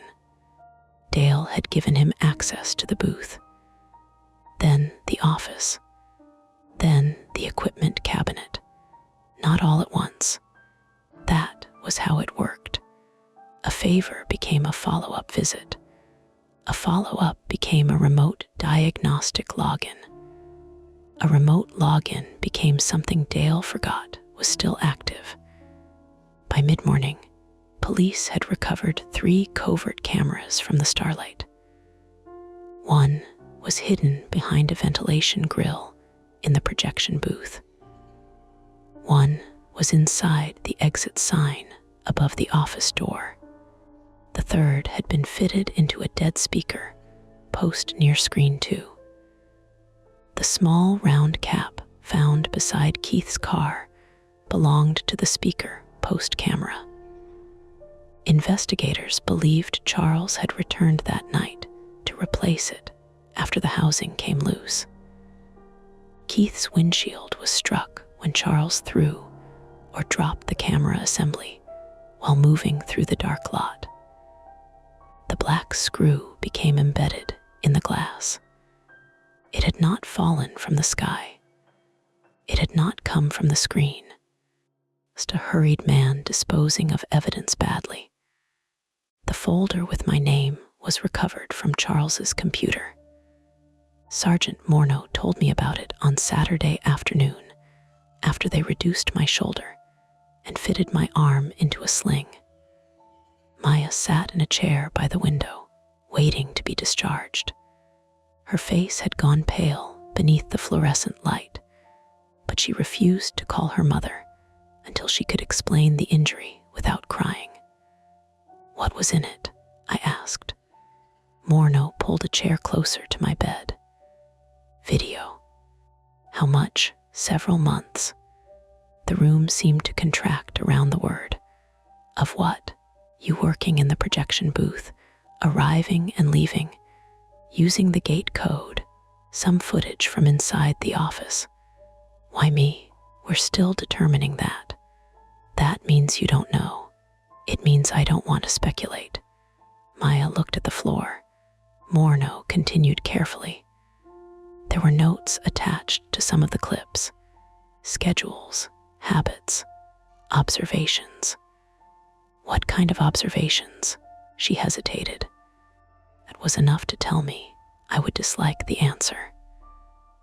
"Mr. Vanek believed you were the person most likely to recognize inconsistencies in the projection system," she said.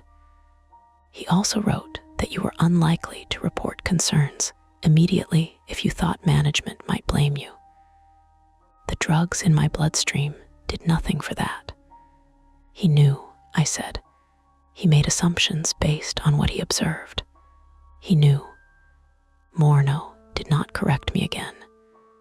Charles had watched me freeze when Dale stood over my shoulder.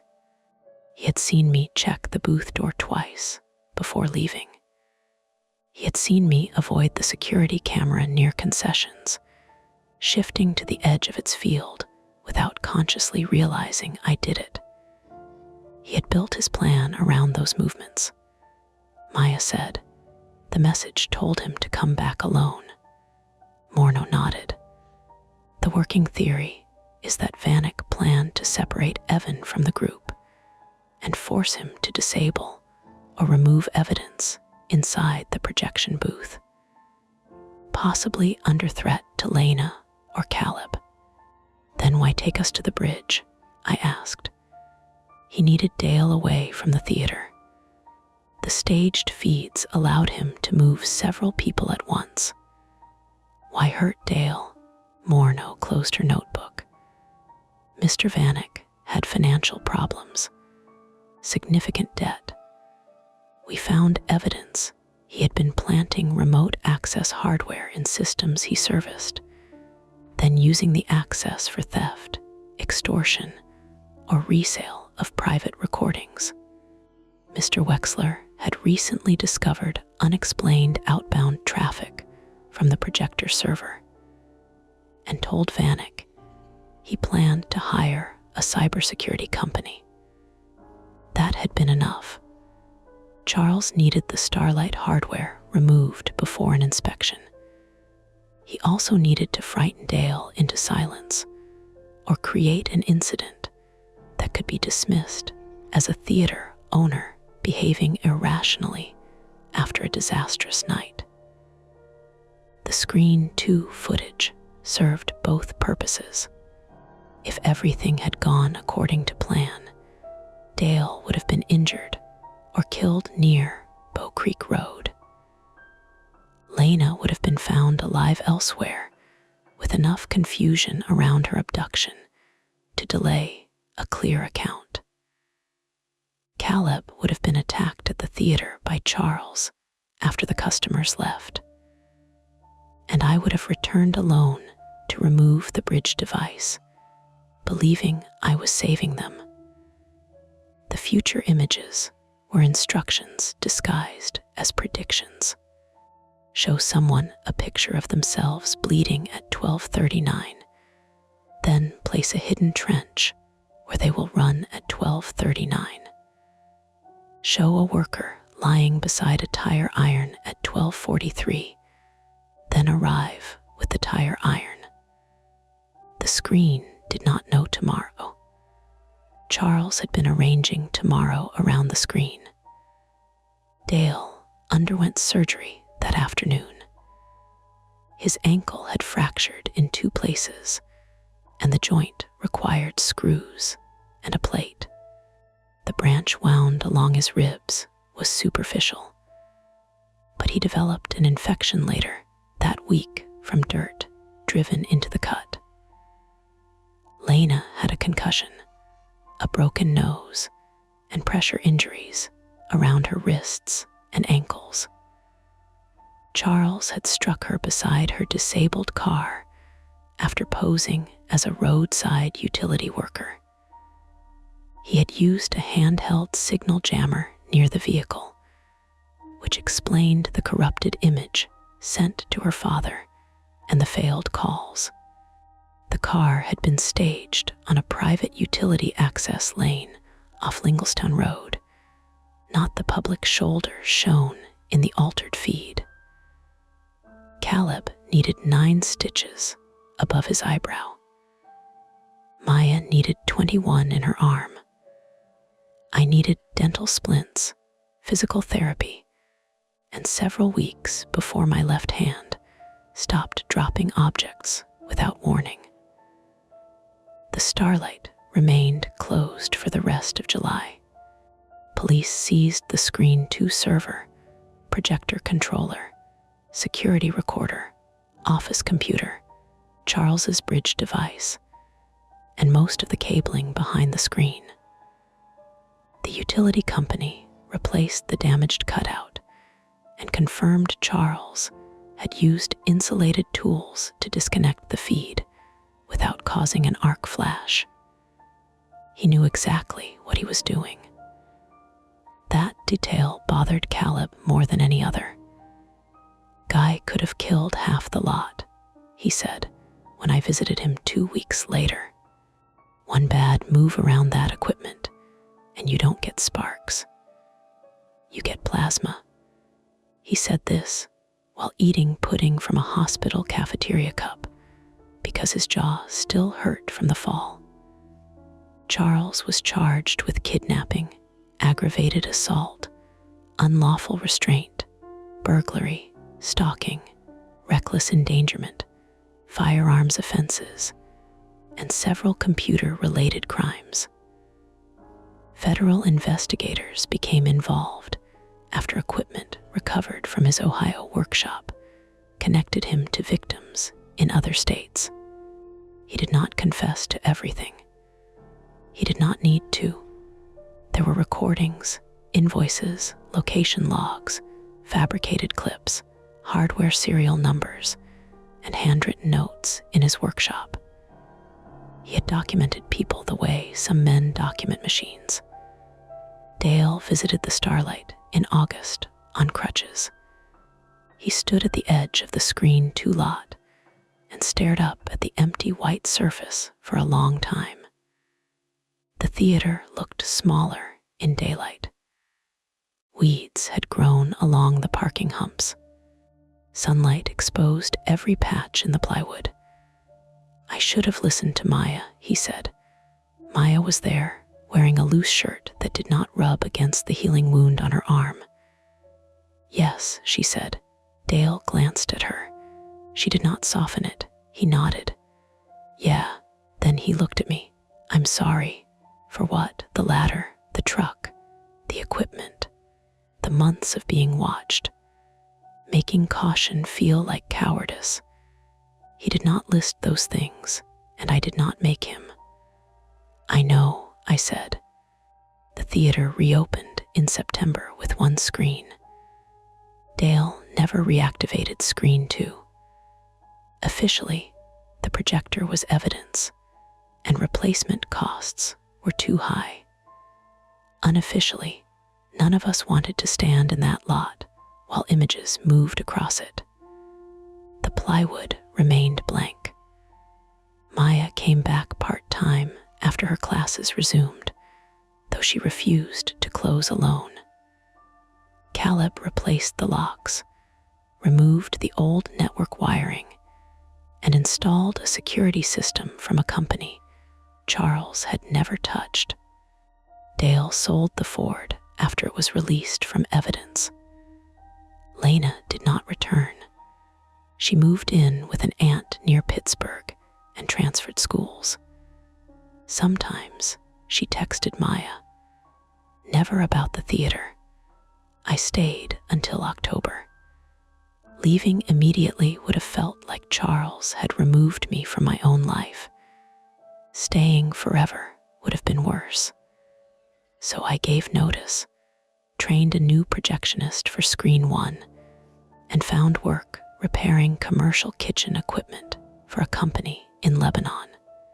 The job involved restaurants, nursing homes, school cafeterias, and long drives with replacement parts rattling in the van. I liked that nothing had a camera unless I could see it. Mostly, my shoulder recovered. My grip came back. The teeth held after the splints came off, though one darkened slightly near the gum. The bruising around my throat faded from purple to yellow and then disappeared. The habits lasted longer. I checked ventilation grills. I noticed wireless antennas. When a screen froze in a restaurant kitchen, I stood to one side instead of directly in front of it. In November, I drove past the Starlight after an evening service call. The theater was closed for the season. Frost covered the entrance sign. Screen 1 stood gray beyond the ticket booth. Screen 2 was barely visible behind the trees. I pulled onto the shoulder. I should not have. The access gate had a new chain. The lot was empty. No generator ran behind the screen. No light showed in the booth. I sat there with the engine idling and listened to the heater fan.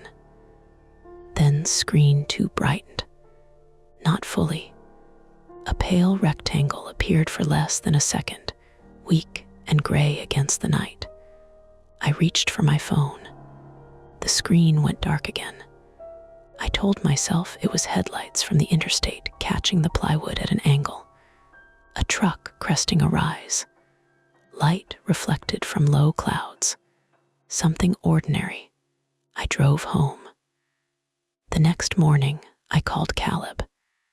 He checked the property before noon. The projector was still disconnected. The power to screen 2 was locked out. No new tracks crossed the frost behind the tower. Reflection, he said. Probably. You want me to check the cabinet? No, I said it too quickly. There was a pause. All right, he said. We left it there. That is the last strange thing I can honestly say happened.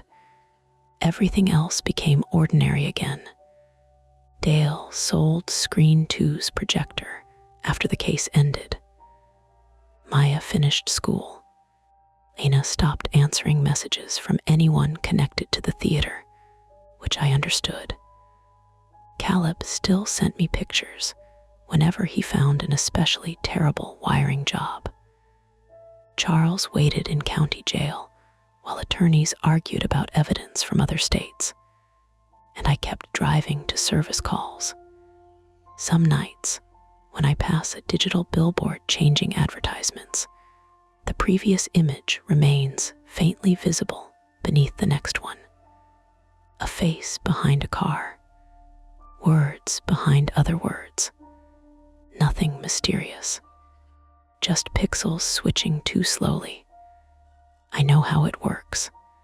I understand overlays now. I understand scheduled files, remote logins, hidden cameras, and how easily a person can make an event look inevitable once they have studied the people involved. That knowledge should make me feel safer. Usually, it does. But I still think about the first wet road beneath the closing credits. Not because Charles predicted it, because investigators found nearly every staged clip on his computer except that one. They found the car, the trench, Caleb by concessions, the figure in the jacket. They found alternate versions, test renders, timestamp templates, and the digital rain effect. But no file showed an empty stretch of Linglestown Road beneath white movie credits. Sergeant Morneau said Charles might have deleted it. Caleb said the server could have dropped a temporary file. Dale said nothing. I accept those explanations. I do, still, whenever rain begins while I am driving. I watch the white shoulder line and wait for the green road sign. Not to see what happens tomorrow, just to make sure I am still choosing where I go. The shadows fade for now, but the stories never end. Don't forget to hit like, subscribe to Mia Horror Stories, and join our community of horror lovers. If you're hungry for more, check out the next video. Just remember, the scariest part is often the one you don't see coming. Welcome back to Mia Horror Stories. Tonight's tale, the library fiction section, started writing stories about me is best experienced in the dark, which is why the screen will stay black. No distractions, no flashing images, just you, your imagination, and the story. So sit back, relax, and listen all the way to the end, if you dare. The first book had my apartment number in it, not my street, not my name, just apartment 3B, printed halfway down page 117 in a cheap paperback thriller that had been returned through the overnight slot with its cover bent backward and something sticky dried along the spine. Apartment numbers repeat. I knew that. Every building in America probably had a 3B, and half of them probably contained a sad man eating cereal over the sink. which was what the character in the book was doing. It was explainable right up until he heard 3 knocks from inside his bedroom closet. 3 slow knocks, the same sound that had woken me at 2:14 that morning. My name is Evan Mercer, 32, male, and at the time I worked as the evening library assistant at the Easton branch of the Cleveland Public Library, a squat brick building on Detroit Avenue that always smelled faintly of wet wool, old paper, and the lemon cleaner our custodian used on the tile. I wasn't a librarian, though patrons called me one, because I sat behind a desk and knew how to reset the public computers. My actual duties were less dignified, checking books in, collecting abandoned coffee cups, helping people print bus passes, and walking through the stacks at closing to make sure nobody had fallen asleep behind large print. That Tuesday, I stood alone in the fiction aisle with the paperback open in both hands while the fluorescent tubes buzzed above me. I read the paragraph again. Daniel stood in apartment 3B, spoon in hand, listening to the refrigerator cycle off. The room became quiet enough for him to hear the building settle around him. Pipes, floorboards, a cough through the wall. Then came 3 measured knocks from inside the bedroom closet. I closed the book. The laminated call number label on the spine read Fick Holland, though I had never heard of the author, Nathaniel Holland. The cover showed a dark house beneath a moon that was much too large, the kind of art assembled from stock images by someone working against a deadline. The title was Rooms Without Doors. I checked the publication page. Red Ash Press, Pittsburgh, 2009. Nothing about it looked new. The pages had gone soft at the corners. There were coffee-colored freckles along the top edge, and the plastic jacket crackled when I moved my thumb. Behind me, a cartwheel squealed. "You planning to shelve that?" a voice said, "or adopt it?" Marisol Vega, 46, female, pushed a gray metal book cart into the aisle using one hip. She was the senior library assistant and had worked at Easton long enough to remember when the computer area had been a reference room filled with encyclopedias. Marisol wore bright reading glasses on a chain and had a habit of noticing whatever you hoped she wouldn't. That evening, her dark hair was tied in a loose knot, and a pencil stuck through it like a pin. I held up the paperback. "Have you ever seen this author?" She squinted at the spine. "I've seen approximately 10,000 authors. Nathaniel Holland. Sounds fake. They're all fake until someone gets reviewed in the Times." She took the book from me and turned it over.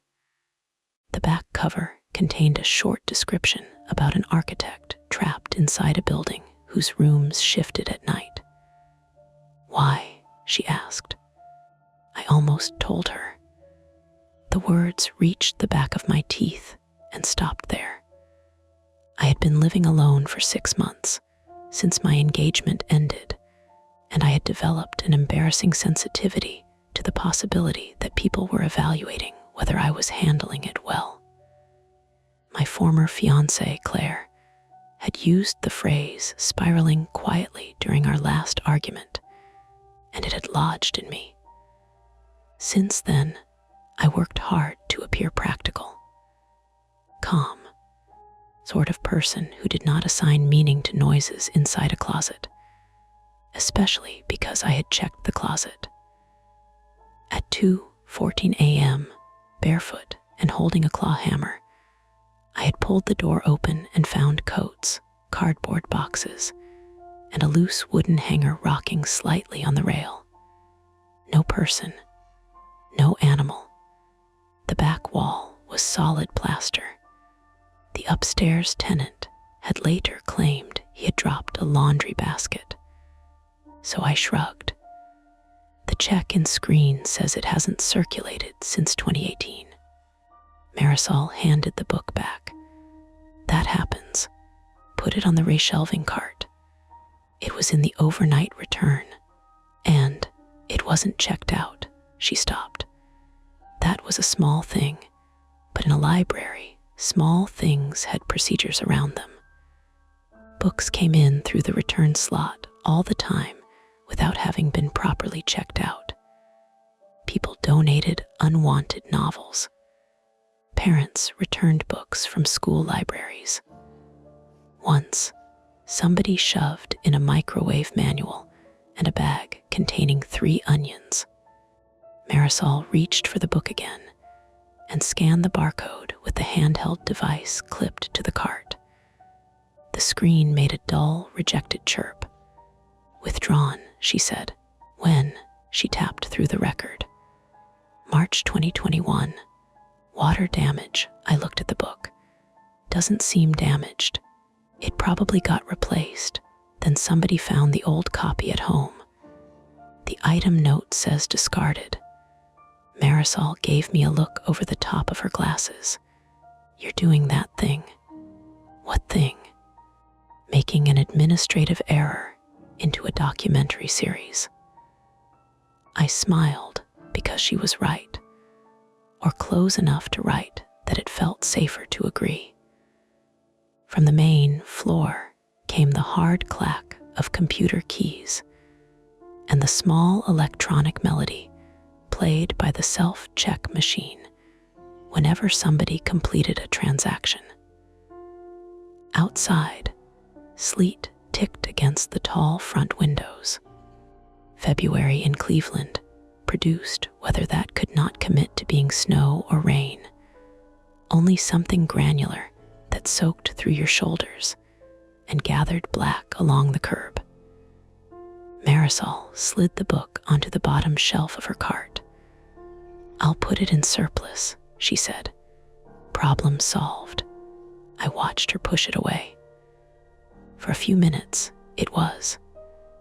At 6:30, I helped an older man print an email attachment from the county housing office. At 6:45, I wiped grape soda from a keyboard in the children's section. Around 7, a group of teenagers came in laughing too loudly, then became silent the instant they saw the security guard looking at them. Normal sounds, familiar sounds. The HVAC unit kicked on with a deep metallic thump. A printer dragged paper through its rollers. Somebody coughed near biography for so long that Marisol quietly carried over a cup of water. My phone vibrated in my pocket. It was a message from Claire. Still okay for me to pick up the rest of the kitchen stuff Thursday. I read it twice, then locked the screen without answering. There were 4 boxes of her things in my hall closet. Plates, a blender, 2 framed photographs wrapped in dish towels.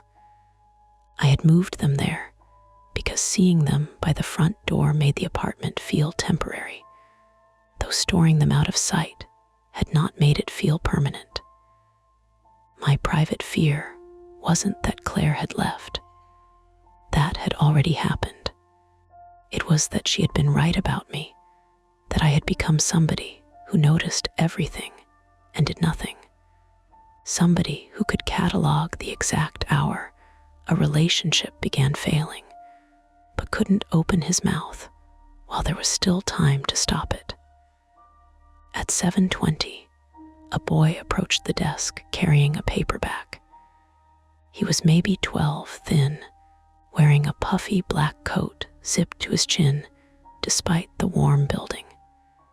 He set the book down carefully. Someone left this by the window, he said. Book was rooms without doors. For a moment, I thought Marisol had taken it back out of surplus. Then I saw the sticky stain on the spine. Which window? He pointed toward the reading area overlooking Detroit Avenue. On the ledge, he said. It was open. Did you read it? The boy gave me the deeply offended look children reserve for stupid questions. No. Did you see who left it? He shook his head and walked away toward the computers, sneakers squeaking against the floor. I picked up the book. It opened naturally to page 117, the binding already creased there. I did not read the closet passage again. Instead, I carried the paperback into the staff workroom, where Marisol was sorting damaged DVDs beside a humming vending machine. You put this on the surplus shelf? I asked. Yes. A kid just found it in the reading area. She looked at the book, then at me. Maybe Darnell moved it. The security guard, Darnell Price, occasionally collected abandoned items and placed them wherever he thought staff would find them. His personal system had no obvious connection to geometry or reason. We can ask him, I said.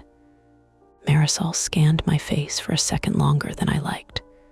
Evan, what? You look tired. I'm fine. You always say that like you're reading it from a card. The vending machine compressor shut off, leaving behind the soft rattle of the heating vent. Voices from the public floor reached us through the half-open door, blurred and ordinary. Marisol took the book and flipped through it. Okay, she said. Tell me why you care. I leaned against the counter. There's a scene in it. Most novels have several. It describes an apartment like mine. That is not rare. Apartment 3B guy living alone. Eating cereal. 3 knocks in the closet. She waited. I heard 3 knocks in my closet last night. Her expression did not become frightened. I appreciated that. She simply considered the statement, turning it over the way she might inspect a damaged binding. Did you check? Yes. Anything there? No. Neighbors. Upstairs guy dropped laundry. Then the book is a coincidence. I know, but you don't think it is. I think it's strange. That's different. She flipped back 1 page and read silently. Her eyes moved faster than mine. What cereal? She asked. What? In the book. I took it from her and checked. Corn flakes. I laughed more sharply than I intended. I had corn flakes. Marisol smiled, but only with one side of her mouth. You and half the divorced men in Ohio. I'm not divorced. Technicality. Then her smile faded. She pointed to the page. Did you write in this? In the lower margin, beneath the closet paragraph, someone had pressed a sentence into the paper in faint pencil. He opened the door anyway. I stared at the handwriting. The letters leaned slightly to the right. The capital H had a narrow crossbar. The final Y curled back underneath itself. It looked like mine. Not vaguely.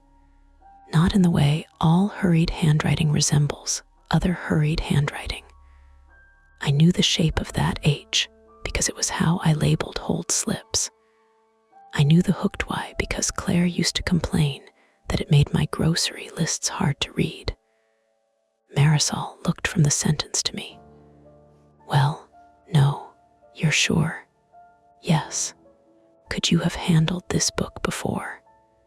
It hasn't circulated since 2018. You worked here in 2018. I didn't write that. She found a scrap sheet beside the DVD cart and handed me the pencil from her hair. Write the sentence. That proves nothing. Then it won't hurt, I wrote. He opened the door anyway. We placed the sheet beside the book. The 2 versions were close. not identical. The line in the book was smaller, more compressed. But the H, the D, and opened, the final hook on anyway, they matched well enough that I felt a strange pressure behind my ears. The bodily warning you get before a headache or a nosebleed. Marisol said, "Could Claire have written it?" "No, you didn't even think." She prints everything in block letters. Friend, coworker. You think somebody planted an old withdrawn book because they know I ate cereal. I think people do stupid things when they're bored. That was reasonable. We had prank videos filmed in the library at least twice a year.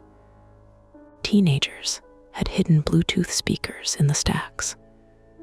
A man once taped printed eyes inside 20 books and waited nearby to record people opening them. Marisol carried the paperback to the circulation office and placed it inside a locking cabinet used for lost wallets and phones. "There," she said. "Nobody touches it until we check the cameras." The building had 17 security cameras. 3 covered the front reading area, though one had been showing a purple blur for weeks. The footage could only be accessed from Darnell Station or the manager's office. "Darnell takes his break at 7:30, I said. "Then wait 10 minutes. I nodded. The sensible part of the evening should have ended there. Instead, at 7:34, the lights in the fiction section flickered. Not the whole building. Just 2 rows near the H authors. One tube went dark, came back weakly, then began producing a faint, rhythmic clicking. I walked out of the staff room. A woman browsing mysteries glanced up at the fixture, then returned to the shelves. Nobody screamed. Nobody ran. The self-check machine played its cheerful melody. A child dragged a wooden puzzle piece across a table. I moved toward the fiction section. Marisol followed several steps behind. "What are you doing?" she asked, checking the light. "You repair fluorescence now." "I'm checking beneath it." The H shelf stood partly in shadow. Hardcover jackets reflected the remaining light in dull strips. Somewhere deeper in the row, plastic crackled. I stopped. Marisol nearly bumped into me. On the carpet, directly below the place where rooms without doors should have been shelved years ago, lay another book. This one had no library jacket, no barcode. The cover was plain gray, the title stamped in small black letters. The man who checked the closet, there was no author's name. Marisol whispered, "Did you put that there?" No. The clicking light continued overhead. I crouched, but did not touch the book. A white slip protruded from between the pages. It looked like one of our hold notices, the kind printed automatically with a patron's name and pickup deadline. Only this slip had been cut by hand, the edges uneven. My name was typed across the top. EVAN Mercer below it was a single line. "Please decide whether to read in the library or take this story home." Marisol stood beside me, arms folded tightly. From the front desk, Darnell called that he was back from break. I looked at the gray book, then at the security station across the room. We had a choice that still felt small enough to be rational. Leave the book where it was and review the cameras first, or pick it up and find out whether someone had written more than my name inside. Marisol said, very quietly, "Don't open it yet."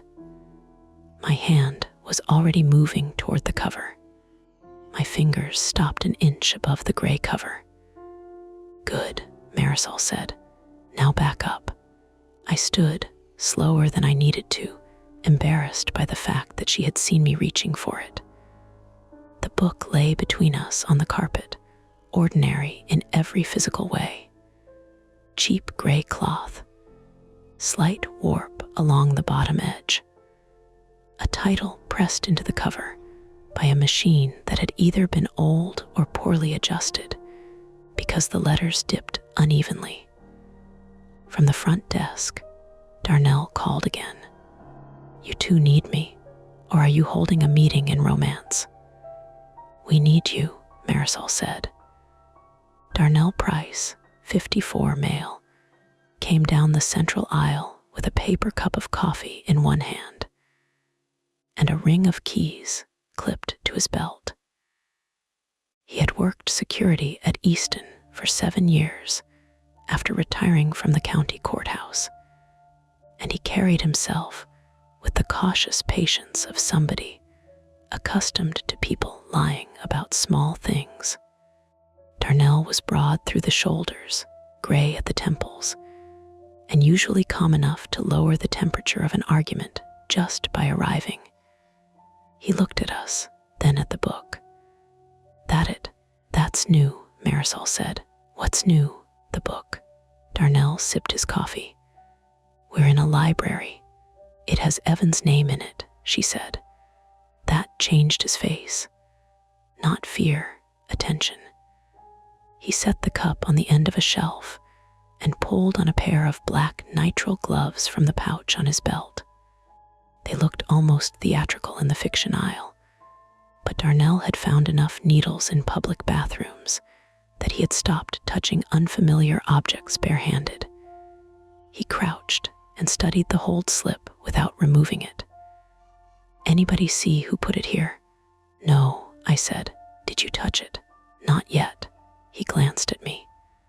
"Not yet" is a strange answer. I was about to. "Don't." He lifted the book by the spine and carried it toward the security desk. Marisol and I followed. The Easton security station wasn't a room so much as a glass booth beside the entrance, barely large enough for one rolling chair, a narrow desk, and 6 monitors mounted in 2 rows.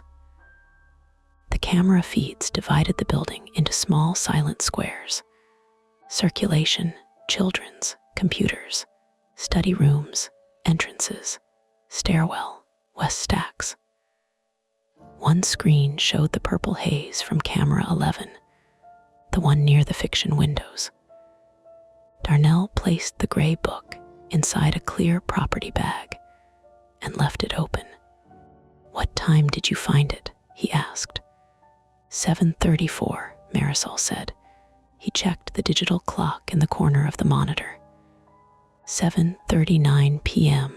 The library closed at 8. "We've got 21 minutes, he said. "I want everyone out on time. No wandering, no special favors." "Shouldn't we check the footage first?" I asked. "We will, after we lock the doors. What if whoever put it there is still inside? That's why we're clearing the building." He reached for the radio clipped to his shoulder. "Easton staff, this is Darnell. Begin closing sweep now. Check restrooms, study rooms, stacks, lower level. Report anything out of place." A few seconds later, the radios answered with soft bursts of static and voices. "Children's clear. Computer area has 6 patrons. Lower level copy room clear." Marisol leaned toward Darnell. "The first book moved while you were on break." I heard.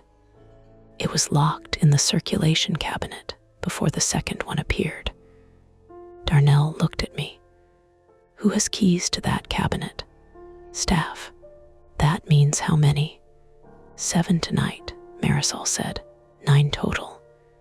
Then nobody opens it until I check the hallway feed. I looked at the public floor through the glass. People were gathering coats and shutting down computers. The teenagers from earlier were near the front doors, laughing at something on a phone. older man I had helped was packing papers into a grocery bag. Normal closing.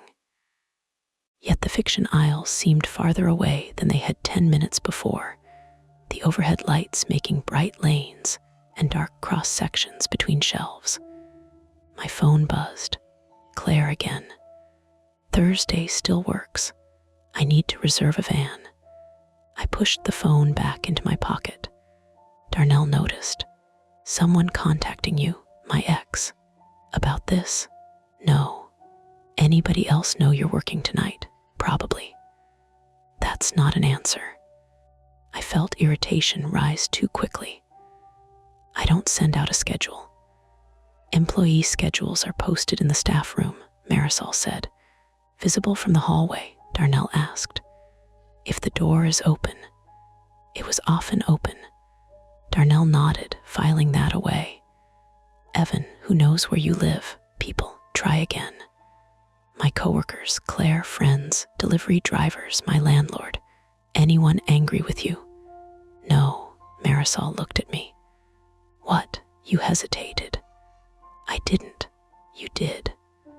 Darnell held up one hand before we could turn it into an argument. Anything recent? Dispute with a patron. Online argument. Complaint at work. Somebody you embarrassed.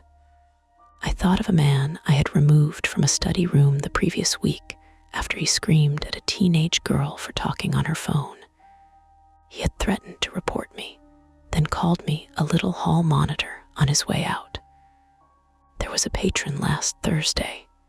Darnell's eyes narrowed slightly. Name? I don't know. White guy, 40s maybe. Red coat, baseball cap. That describes winter. He was yelling at a kid. Did he threaten you? Not exactly. What exactly? He said he knew people like me. Said we hide behind policies because we're cowards. Marisol exhaled through her nose. You didn't write an incident report. It didn't seem serious. Darnell looked at me for a long second. That was the first real mistake of the night. Not the book, not touching anything. The report I had never filed. I hated reporting patrons unless they were violent. It felt theatrical, as though I were exaggerating an unpleasant encounter into an official event just because paperwork gave me authority after the fact. More truthfully, I hated writing down conflicts because written records made them real. Once something was documented, you could no longer tell yourself it had passed. Darnell turned toward the monitors. Marisol, help finish the sweep. Evan stays here. I can help. No, he said. You're involved.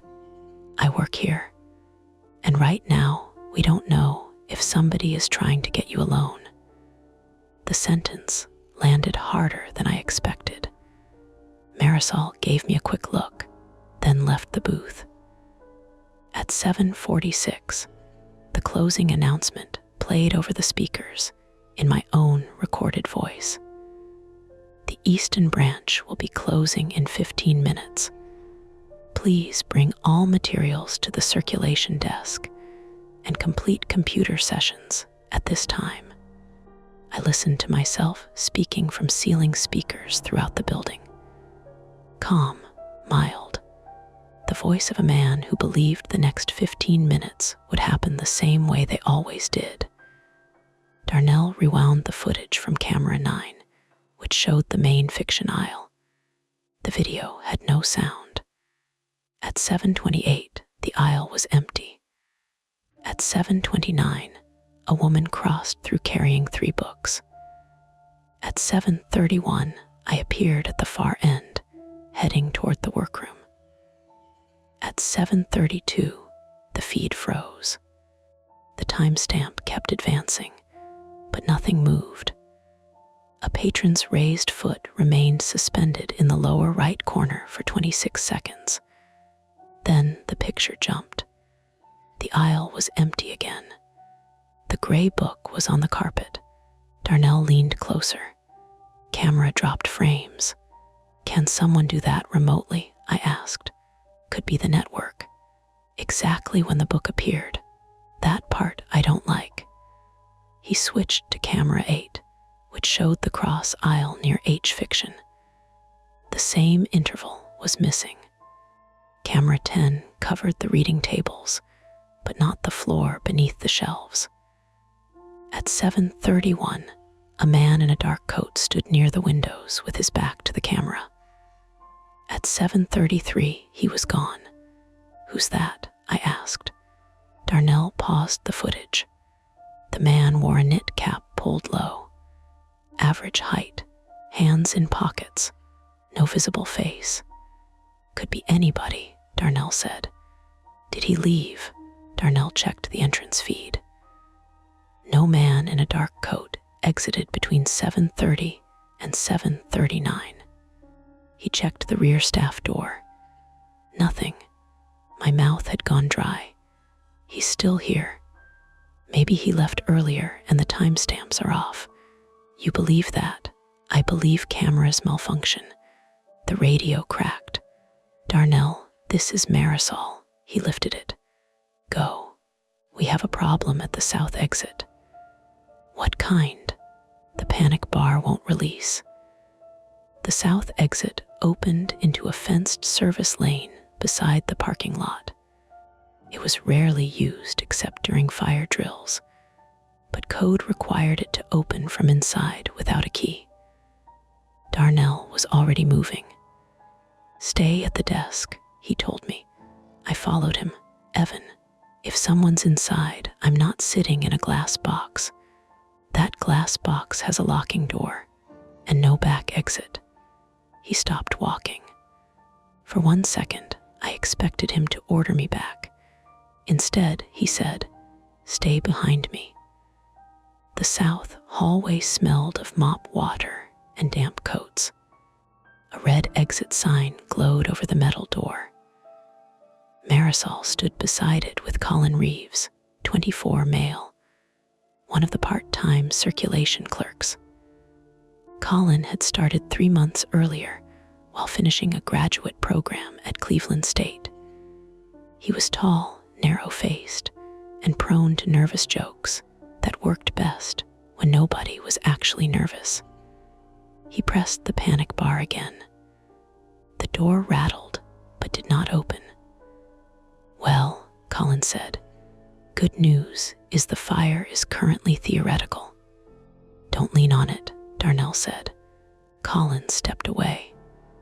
Darnell inspected the latch. A thin piece of metal had been wedged between the door and frame near the strike plate. He pulled it free with pliers. It was a flattened library card, not a current card. An old white one with a blue border, the kind Easton had stopped issuing years ago. The name had been scratched away. The door opened. Cold air rushed through the gap carrying sleet and the diesel smell of traffic. This wasn't an accident, Marisol said. No, Darnell replied.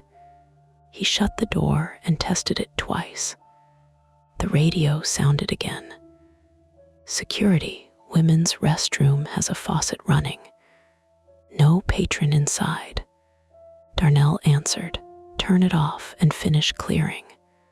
I said, should we call the police? Yes, that surprised me. I had expected more skepticism, another procedure, another round of checking. Darnell dialed from his cell and gave the dispatcher the address, his name, and a concise description. Suspicious materials directed at an employee, possible tampering with security cameras, blocked emergency exit, possible unknown person remaining inside. The dispatcher asked whether a weapon had been seen. No, whether anyone had been directly threatened. Not in explicit language. Whether the suspect was still present. Unknown. The word seemed to reduce everything. Unknown. Not yes. Not immediate. Not enough to send sirens. Darnell listened, then said, understood. "They're sending someone," Marisol asked. "When available. We're low priority unless we locate the person or find a direct threat." "What do we do until then?" Colin asked. "Lock the front doors at 8. Nobody leaves alone. Staff assemble at circulation. We complete one controlled sweep." I looked at the clock. 7:52. 8 minutes. A concrete problem had formed around us. Account for every person in the building, secure the exits, and close without leaving a patron or whoever had planted the books, hidden inside. The library had too many places to hide. Waist-high shelving in children's, study rooms with blind corners, a basement archive accessible through a stairwell whose camera had been dead since December, staff closets, mechanical rooms, rows of fiction tall enough to conceal a crouching adult. Darnell assigned zones. Colin front floor with Marisol. Keep patrons moving out. Evan, you're with me. Marisol objected immediately. No, he should stay visible. He knows the building. So do I. He's also the target, she said. Darnell lowered his voice. Which means the person may move if they see him. I stared at him. You're using me as bait. I'm keeping you beside me. That's not the same thing. No, he said. It is. There was no time to argue well. That was the problem with emergencies. People liked to imagine danger clarified things, but mostly it forced decisions before anyone had enough information. Marisol stepped close to me. You do exactly what Darnell says. I know. No improvising. No checking something because it seems interesting. I know. You don't. Her voice broke slightly on the last word, then she looked away. At 7:55, we began the final sweep. Darnell walked ahead with a flashlight, even though the lights were on. I followed, carrying the radio. We checked the west stacks first, then the large print aisle. Empty. The building made its usual closing noises, chairs scraping, computers chiming as sessions expired, winter boots thudding toward the exit. At the mystery shelves, Darnell crouched to look beneath the bottom row. Nothing. At science fiction, we found a backpack. Black nylon. Unzipped. Darnell held me back while he examined it. Inside were 2 granola bar wrappers, a phone charger, a Cleveland State notebook, and a library copy of The Talented Mr. Ripley. No identification. Could belong to a patron, I whispered. Could, the radio clicked. Front floor clear, Marisol said. All patrons exited except one man who says he left his phone in the restroom. Darnell responded, description, dark coat, gray knit cap. We both stopped. Keep him at circulation, Darnell said. A pause. Then Marisol answered. He walked away while I was calling you. Direction, toward fiction. Darnell looked down the aisle behind us. Shelves, cross aisle. The faint movement of the flickering light near H locked the front doors, he said into the radio. Nobody else enters. Colin stays with you. We moved toward H fiction. Not fast. Darnell refused to run because running broadcasts panic and makes people miss things. But his shoulders had tightened, and his right hand stayed near the radio. The clicking fluorescent tube was still pulsing. Tick, pause, tick. We reached the place where the gray book had been found. Empty carpet. Darnell swept the flashlight under the shelves. No feet, no coat, no movement. Then my phone rang. The sound was painfully loud. Claire's name filled the screen. Darnell turned toward me. Silence it, I did. A second later, the library phone at the circulation desk began ringing in the distance. Once, twice, 3 times, Marisol answered over the radio. Easton Branch. We heard only her side. Who is this? A pause. Her eyes must have moved toward us because her next words came slowly. No, he's not available. Another pause. Then the overhead speakers clicked on. A man's voice came through every ceiling speaker in the building. Not live, recorded, my voice. The Easton Branch will be closing in 5 minutes. It was the announcement I had recorded months earlier, but the timing was wrong. The system should not have played it again. The message continued. Only it wasn't part of the standard recording. Evan Mercer should return to the fiction section. The speaker hissed. His story has been moved. The announcement ended. For half a second, neither Darnell nor I spoke. Then the lights went out. Emergency lamps came on along the floor, painting the shelves from below. The radio erupted with Marisol's voice. Darnell, the front door's just unlocked. From somewhere, beyond the fiction stacks came the soft, hydraulic sigh of a door opening. Then footsteps, quick and retreating, moved toward the basement stairwell. Darnell raised his flashlight. We either secure the building, he said, or we follow before we lose him. Behind us, the staff were exposed near an unlocked entrance. Ahead of us, someone who knew the security system was descending into the unmonitored lower level. And taped to the basement door, visible in the flashlight beam, was a fresh white page with a single typed sentence. EVAN, always LETS people leave before he asks them to stay. Darnell made the decision in less than 3 seconds. Marisol, lock circulation manually, he said into the radio. Use the floor bolts. Colin stays with you. Do not come downstairs. Then he looked at me. You stay behind me, close enough that I can grab you. We went through the basement door. The lower level of Easton Branch was not a public floor, though patrons occasionally wandered down, because the stairwell door lacked a staff-only sign on the upstairs side. The stairs descended in 2 flights around a square concrete landing. At the bottom, a narrow corridor ran north to south beneath the main library. To the left, north, were the archive room and storage cages. To the right, south, were the mechanical room, staff lockers, boiler access, and a loading vestibule connected to the fenced service lane. A second corridor crossed near the center, leading east to the old meeting room and west to the elevator machinery. I had worked there 5 years and still disliked the basement, not because anything terrible had happened in it, because it had been altered too many times.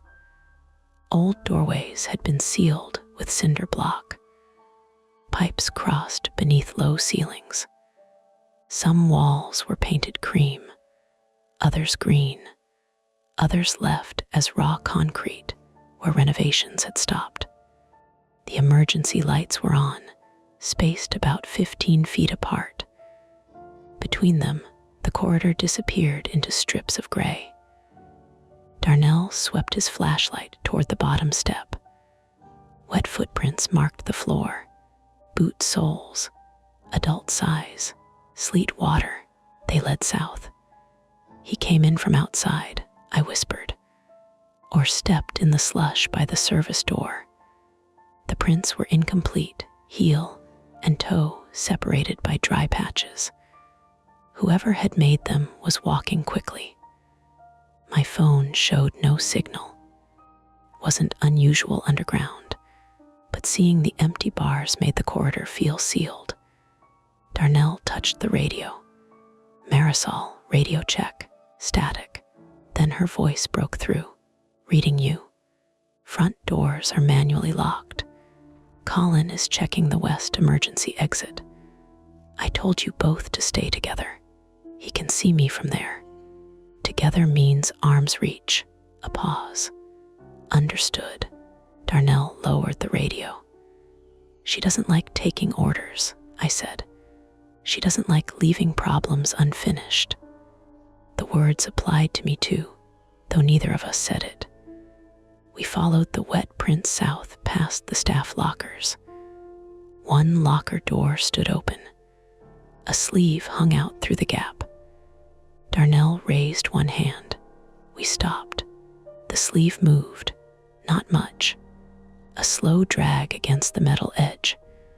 Something inside the locker made a soft, scraping sound. Darnell drew the collapsible baton from his belt and extended it with a metallic snap. I felt my breathing become shallow and quick. The corridor seemed to narrow around that open black rectangle. The sleeve shifted again. Then a face appeared, pale, flattened, one eye visible. I jerked backward and struck my shoulder against the concrete wall. Darnell swung the locker open. A winter coat fell out. The face was a plastic mannequin head, the kind used for hat displays, wedged inside the hood. For a second, neither of us moved. Then Darnell crouched and pointed his flashlight into the locker. A cordless fan sat on the bottom shelf, running on low. Its airflow had been moving the sleeve. The scraping came from a hanger knocking against the side panel. Taped to the mannequin's forehead was a strip of paper. EVAN Imagines, the worst and calls IT preparation. I rubbed my shoulder. The impact had awakened an old ache near my collarbone from a cycling accident. That wasn't here before, I said. You're certain? I use these lockers. Which one is yours? 17. Anakin had been placed in 18. Next to mine. Darnell switched off the fan. The sudden quiet made the boiler vibration more noticeable through the floor. This was staged, he said. No kidding. I mean staged before the power cut. Fan head message. This person planned our route. He knew we'd follow the footprints. Yes, the misdirection had worked. While we stared at a moving sleeve, anyone farther down the corridor could have changed direction or slipped through a side door. Darnell checked the wet prints. Continued south, but another faint mark crossed toward the old meeting room. A partial sole, nearly dry. 2 roots, I said, or one person doubling back. Our first attempt was to contain the basement by sealing both exits. The stairwell behind us was the north access. The service vestibule at the south end was the only direct exterior exit. If we secured the loading door and kept Marisol upstairs at the stairwell, anyone below would have to pass one of us. Darnell radioed the plan. Marisol, move to the basement door upstairs. Do not open it. If anyone comes up, call it out. You're splitting us again, she replied. You and Colin stay on the public side of the door. What about the front entrance? Floor bolts are in.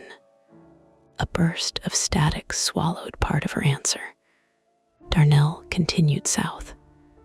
The mechanical room door stood open by an inch. Warm air leaked through, carrying the smell of dust and hot metal. We checked it first. Inside, pipes rose from the concrete like a dull gray organ. The main electrical panels lined the east wall. One breaker cabinet was open. Darnell angled the flashlight. A breaker labeled public lighting had been switched off manually. The building had not lost power, Only the public lights had been cut. He needed access, I said. Staff key, or a copied one. Several empty hook positions showed where maintenance keys normally hung. The ring for the electrical cabinets was missing. On a workbench lay a pair of wire cutters and a printed floor plan. The plan had come from our emergency manual. Someone had circled the fiction section, security booth, south exit, basement stairs, and loading vestibule in red pen. The route we had taken was connected by arrows. At the bottom, beside the service door, someone had written, "First exit." Darnell took a photo with his phone. "No signal," I reminded him. "It'll timestamp locally." He tried the service vestibule. The inner door opened. The outer loading door did not. A steel chain had been looped through the exterior handles on the other side. Darnell shoved it once. The door moved half an inch and stopped. "Can you cut it?" "Not from here." The small wired glass window showed the fenced lane outside. Sleet struck the glass in bright diagonal lines. Beyond the fence, cars passed on Detroit Avenue, close enough to see, too far to hear clearly through the door. The service exit was blocked. Our containment plan had failed before we finished forming it. Worse, the chain meant whoever had gone downstairs might not intend to leave that way. "He wants us between the stairs and this door," I said. Darnell looked back along the corridor. Maybe. Don't give him credit for every outcome. That's how people like this start controlling your thinking." He radioed Marisol. "South loading exit chained externally. Confirm upstairs stairwell position." No reply. He tried again. Static. Then Colin's voice came through, strained. "Darnell." Marisol went to check the circulation cabinet. Darnell closed his eyes briefly. "I told you to stay together." She said she saw someone on the camera. "Where?" "Staff workroom." The cabinet holding rooms without doors was in the circulation office beside that room. Darnell turned and headed north at once. We moved faster now. The corridor lights buzzed overhead. My shoulder throbbed with each step, and the wet patch beneath my right shoe made the sole slide slightly on the painted concrete. By the time we reached the cross corridor, my lungs were working harder than the distance justified. The old meeting room door stood open. It had been closed when we came down. Darnell stopped. From inside came a muffled impact. Then another, heavy, rhythmic thump, pause, thump. Someone was in there. Darnell positioned himself beside the frame and pushed the door wider with the baton. The room was dark, except for emergency light spilling through from the corridor. Stacked folding tables leaned against one wall. Chairs were nested in rows. At the far end, a human shape swung slowly from the ceiling. Thump. It struck a table. Swung back. Thump. My stomach clenched so violently that I bent forward. It looked like a body hanging by the neck. Darnell entered first and directed the beam upward. The shape wore a dark coat and gray knit cap. He stepped closer. A sandbag had been stuffed into the coat. Rope ran through the hood and over a ceiling pipe. A small battery-powered winch near the wall pulled it back and forth. The terrifying man from the camera, or a copy of him. The swinging figure struck the table again. Thump. Darnell unplugged the winch. Pinned to the coat was another page. The man in the dark coat was never where EVAN needed HIM to be. He dressed this to match the camera footage, I said, or filmed himself wearing the same clothes. Why? To waste time. Our second attempt was to use the camera system and building layout to identify the intruder's position.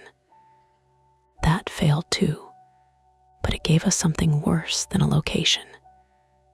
It gave us proof that at least part of what we had seen upstairs was manufactured. The dark coated figure near the window could have been a person. It could also have been this weighted dummy, briefly propped upright where the camera could see it. We had no reliable suspect image. Darnell checked behind the stacked tables and inside the storage closet. Empty. A small speaker sat beneath a chair, connected by wire to a digital recorder. He pressed stop. The recorder display showed a track length of 47 seconds. The impacts had been recorded and played back through the speaker while the dummy moved, making the sound seem heavier and closer. He knows staging, Darnell said. Film student, theater, security, maintenance, anyone patient. The radio crackled. Marisol's voice came through, breathless. Darnell, go. The first book is gone. Darnell's jaw tightened. Cabinet forced. No. Opened with a key. Is the gray book still at security? A pause. Also gone. Colin spoke somewhere behind her. Front desk drawer is open too. What was in it? Darnell asked. Master key log, Marisol said. Darnell turned toward the corridor. Whoever was doing this had taken both books and the record showing which staff members had signed out keys.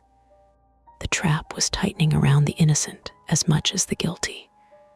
Without the log, any of us could be accused of access.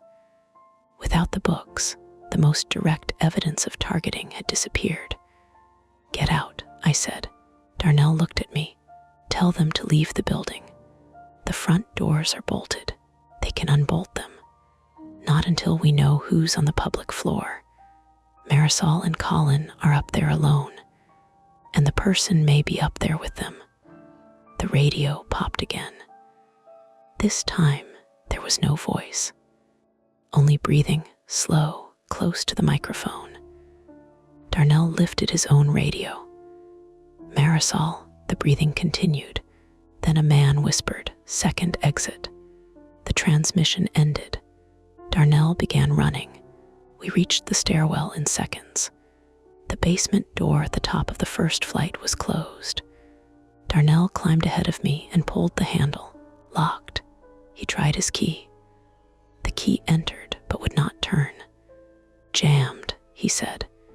He rammed his shoulder into the door. It held. Marisol, I shouted. No response. Darnell struck the handle with his baton, then knelt to examine the lock. A snapped key tip had been driven deep inside the cylinder. We could no longer retreat upstairs. He radioed again. Marisol, answer, static. Then Colin. We're okay. We're at circulation. What happened to Marisol's radio? It was on the counter. Somebody keyed it from the workroom. Can you reach the basement door? No. The fire shutter came down across the central aisle. I pictured the building above us. The rolling shutter was an old smoke barrier installed between the public floor and the staff corridor. I had only seen it lowered during inspection. If it was down, Marisol and Colin were trapped on the entrance side, while the stairwell door and circulation office were on the other. The building had been divided into zones.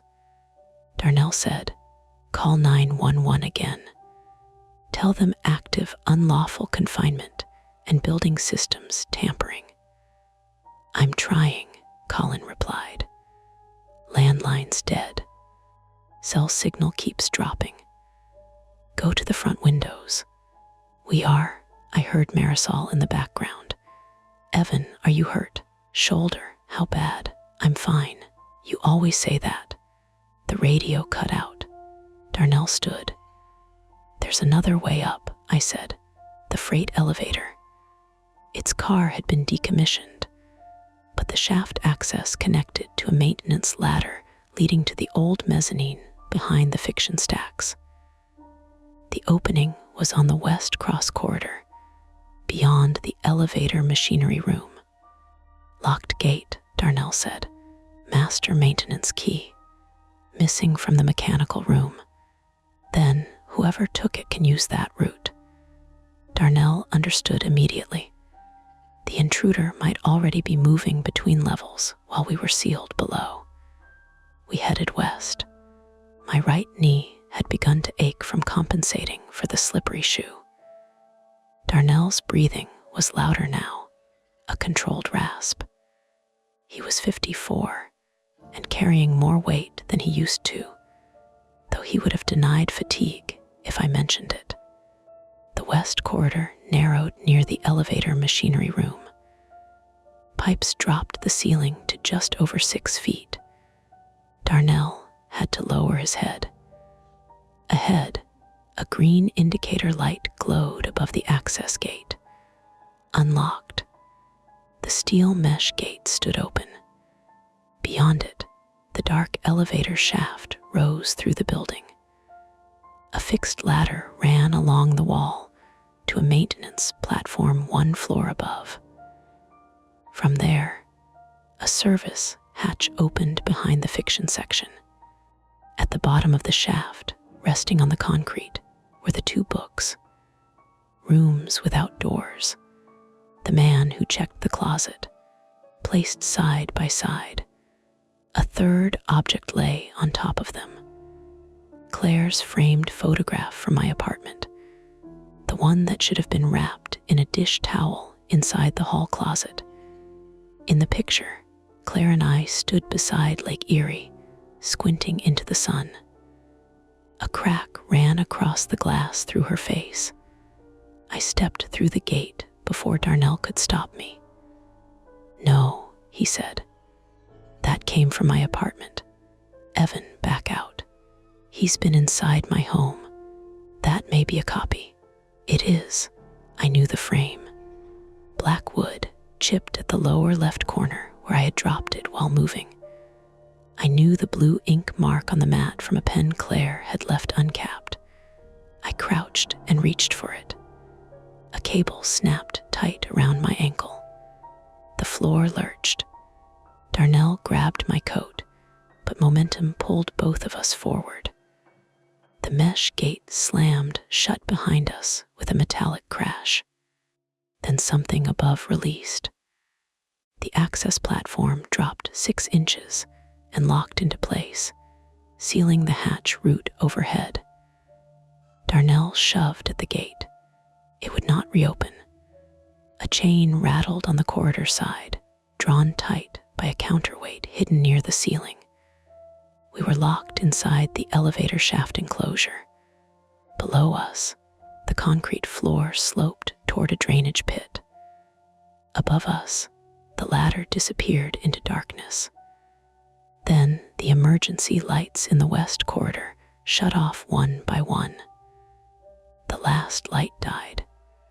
A small screen on the shaft wall flickered awake. White text appeared against black. EVAN had spent his whole life waiting for other people to choose whether they stayed. A second line typed itself beneath the first. Now he would have to choose who he left below. Somewhere above us, metal scraped across metal. The ladder began retracting into the wall. The ladder retracted 1 rung at a time. Metal slid through brackets in the wall with a slow mechanical clatter. Darnell jumped, caught the lowest rung with both hands, and hung from it. Cable, he said. I was still on one knee, trying to free my ankle. The loop had tightened above my shoe. It wasn't wire. It was braided nylon coated in black rubber, fed through a pulley beside the mesh gate. I pulled against it. Wrong move. The loop cinched harder. "Stop fighting it," Darnell said. He hung with his arms fully extended, boots scraping the wall. The ladder continued rising, lifting him with it. "Wire cutters," I said. "Mechanical room." The cutters had been placed there deliberately. Visible, useful, and too far away. My fingers shook as I worked at the loop. The rubber coating was smooth. No knot within reach.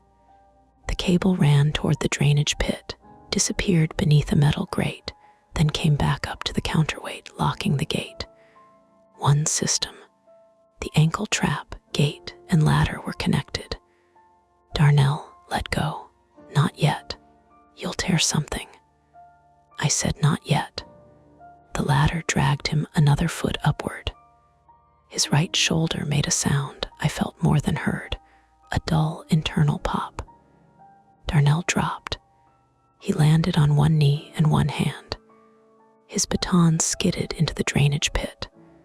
For a moment, he stayed there, head down.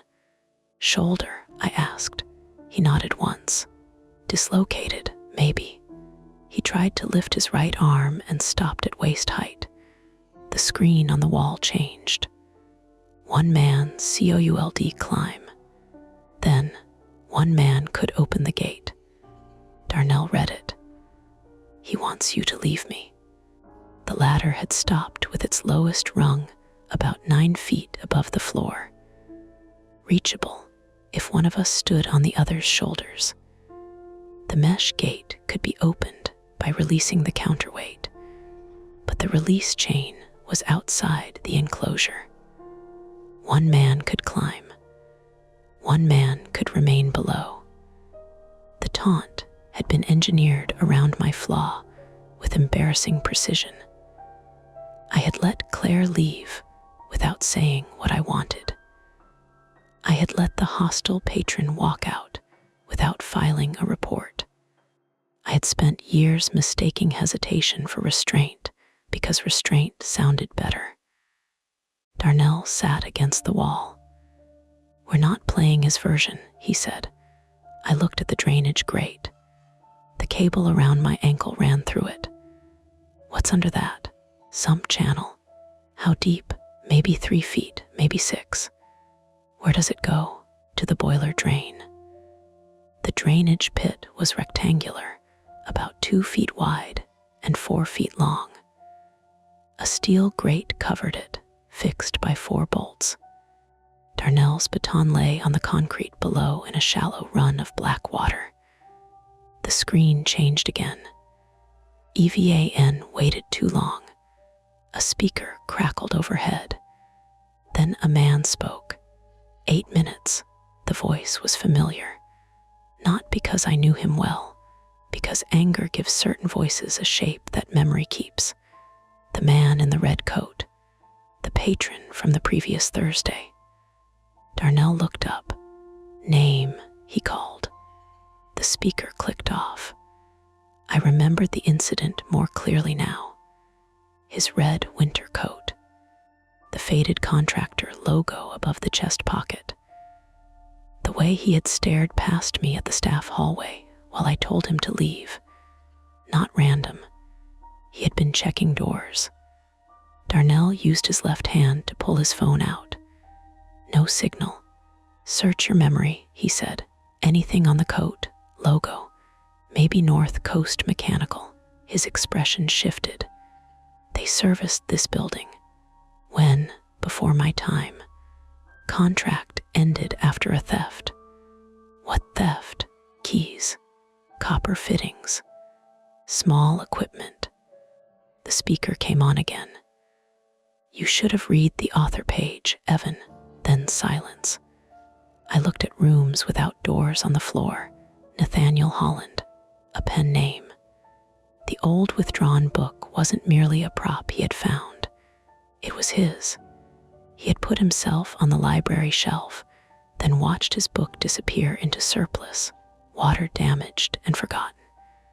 The anger at being removed, the the staged fiction, the printed pages, an author writing us into traps, not because the books possessed anything, because he did.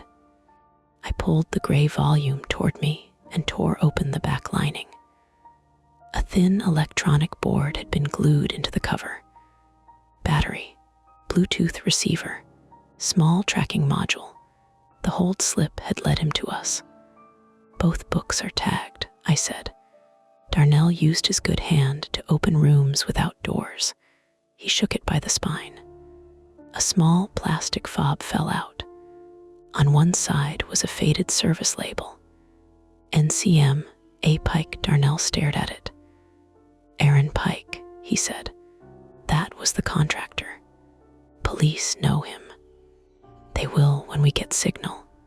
The speaker activated. 7 minutes. Darnell looked toward the drainage grate. Counterweight cable passes through the sump. So if we cut tension below the pulley, the gate releases. With what? He nodded at the baton in the water. The baton was steel. The grate bolts were old and rusted. The cable was nylon. Not ideal tools. Tools were what we had. I unwound my shoelace and fed it beneath the ankle loop, using the lace to pull the cable away from my skin. It gave me enough room to slide 2 fingers under it. Darnell pressed his left boot against the cable. On 3, he pushed while I twisted my ankle sideways. Pain tore through the joint. The shoe came off. My foot slipped free, leaving the sneaker trapped in the loop. I lay back, breathing through my teeth. The ankle had already swollen around the outside bone. Darnell looked at it. You won't be climbing. Neither will you. Then we opened the gate. We worked on the grate. Darnell braced one end of the gray book beneath a corner, using the hard cover as a wedge while I stamped on it with my good foot. The binding split. Pages folded and tore. On the 4th strike, one rusted bolt snapped. The book that had started everything came apart under my heel. We moved to the 2nd corner. The speaker counted down. 6 minutes. What happens at 0? I shouted. No answer. The 2nd bolt bent enough for us to lift the grate diagonally. The smell came first. Stagnant water, rust, sewage from somewhere the drains should not have connected. I lowered myself into the pit. Cold water reached my thighs. My injured ankle hit the bottom and folded. I bit down on the inside of my cheek hard enough to taste blood. The cable ran through a pulley bolted beneath the gate track. Darnell's baton lay nearby. I picked it up. The channel was narrower than my shoulders. Pipes pressed along one wall. Above me, Darnell held the grate up with one arm. 5 minutes, the speaker said. I wedged the baton between the cable and pulley. Move back. Darnell shifted. I pulled. Nothing again. The baton flexed. The cable cut through its rubber coating, exposing white fibers beneath. Darnell said, twist, don't pry. I rotated the baton, winding the cable around it like a tourniquet. Fibers snapped one by one. The counterweight above us began to tremble. Then the cable broke. The weight dropped. The mesh gate flew open so fast it struck the wall and bounced halfway closed. At the same moment, the ladder released. It slammed down. One rung caught Darnell across the upper back and drove him to the floor. I climbed out of the pit, dragging my bad leg. Darnell. He was conscious, but could not get up. His right shoulder sat visibly lower than the left. Blood ran from a split in his scalp where he had hit the concrete. The speaker said, 4 minutes. I grabbed him under the left arm. He weighed more than I could move. "Leave me," he said. "No, that's what he wants you not to do." "I know, then think." The ladder now reached the floor. The gate was open. We did not need to climb. We could return to the west corridor. That had been the trick. The screen's choice was false. One man did not have to climb while one opened the gate. We only believed it because the text arranged the options. I took Darnell's radio. Marisol, static. Marisol, listen. Aaron Pike, former contractor. He's controlling systems. We're out of the shaft. Her voice came faintly. Police are at the front. Relief hit too quickly. Then she added, they can't enter. The vestibule doors are locked electronically, and someone pulled the manual release cover off. The front entrance had 2 sets of glass doors. Police were visible from inside, but separated by the locked outer vestibule. "Break the glass," I said. "Laminated." Behind Marisol, Colin shouted something. Then a fire alarm began. Not a warning beep, the full alarm. Bells hammered through the building. Red strobes flashed in the west corridor. A recorded voice ordered us to evacuate. The speaker carrying Pike's voice went dead beneath it. Smoke began pushing beneath the mechanical room door. The 8-minute countdown had never been about the books. It was ignition time. "He's burning the floor plan," Darnell said, "or the building." I helped him to his feet. He leaned on me, left arm over my shoulders, right arm hanging uselessly. We moved toward the mechanical room. Every step sent pain through my ankle. Darnell's weight forced my injured shoulder downward. By the cross corridor, we were both breathing in broken gasps. Smoke thickened near the ceiling, but remained gray, not black. Electrical insulation. Paper, maybe plastic. The mechanical room was open. Flames climbed the emergency floor plan on the workbench and had spread to cardboard boxes beneath it. A small plastic fuel bottle lay on its side. Aaron Pike stood by the breaker cabinets. He no longer wore the red coat. He wore navy work clothes, gloves, and a respirator hanging loose around his neck.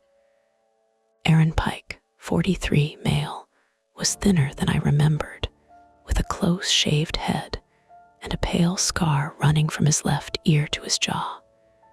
He held the missing maintenance keys in one hand and a utility knife in the other. No monster. A tired man in work boots. That almost made it worse. "You ruined the ending," he said. Darnell straightened as much as he could. "Drop the knife," Pike smiled. "You still doing courthouse lines. You're trapped in a burning basement. I know the exits. South door is chained. From outside," Pike said. "Chain has a release cord through the vent." He had built himself a way out. He looked at me. "You understood the book eventually. You broke into my apartment. Building managers use the same lockboxes for years. You took Claire's picture. I needed something you de-recognize. Could have killed people." "No," he gestured at the fire. "Sprinklers activate at 155 degrees. Fire doors compartmentalize. Police arrive. Heroic little evacuation. A clean final act." Behind him, a sprinkler head remained dry. He had misunderstood the system, or assumed it worked. The Easton basement sprinklers had failed inspection twice. I remembered Marisol complaining about delayed repairs. Pike saw me look upward. His confidence changed. Just a fraction. "You checked them?" I asked. He didn't answer. That was enough. Darnell moved first. He drove his left shoulder into Pike. The knife flashed. Darnell grunted and fell against the breaker cabinet. A cut opened across his forearm. I grabbed the nearest object the wire cutter's pike had left on the workbench and swung. The handles struck his temple, not hard enough to knock him out, hard enough to stagger him into the open cabinet. His gloved hand caught an exposed terminal. It was a bright snap. Pike screamed and dropped the knife. The contact lasted less than a second before the breaker tripped, but his hand clenched into a rigid claw. He fell. The lights in the corridor died again. Firelight took their place. I kicked the knife away. Pike rolled onto his side, conscious, breathing rapidly. A burn blackened 2 fingers of his glove.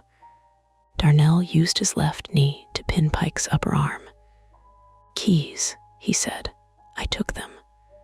The smoke alarm continued pounding. We could not carry both men. Pike understood before I did. "You won't leave me," he said to me. Not a question. A final attempt to right my decision for me. I looked at Darnell's bleeding arm, his distorted shoulder, the smoke lowering toward our faces. Then I took Pike's belt and threaded it through the handle of a rolling maintenance cart. "What are you doing?" he asked, changing the ending. We pulled him, not gently. The cart struck thresholds and wall corners. Pike shouted every time his burned hand hit the metal side. Darnell stumbled twice. I nearly fell at the south corridor because my bare foot slid in water tracked from the shaft. At the loading vestibule, I found the release cord Pike had mentioned. It ran through a vent beside the door. I pulled. Outside, the chain loosened. The door opened 6 inches. Sleet blew in. We forced it wider and dragged Pike into the service lane. The cold air hurt my lungs. Police lights flashed beyond the fence. Officers were running around the building toward us, guided by Marisol shouting from the front windows and pointing south. No sudden rescue. They arrived because Colin had kept calling, because Marisol had made herself visible, because Darnell had reported the threat before we went downstairs. 2 officers took Pike. Another caught Darnell as his knees gave out. I sat on the wet pavement. Through the open service door, smoke rolled along the basement ceiling. A sprinkler finally activated somewhere inside, coughing brown water over the corridor. Marisol reached us minutes later, after firefighters forced the front vestibule. She crouched in front of me. "You're bleeding. My foot, your mouth." I touched my lip and found blood from where I had bitten through it. Behind her, Colin stood wrapped in a silver emergency blanket, staring at the ground. Darnell was loaded onto a stretcher with his arms splinted to his body. Pike lay face down in the sleet, wrists cuffed, his burned hand covered in gauze. As an officer searched his pockets, folded pages spilled from inside his jacket. Typed scenes, dialogue, stage directions. At the top of one page was a title.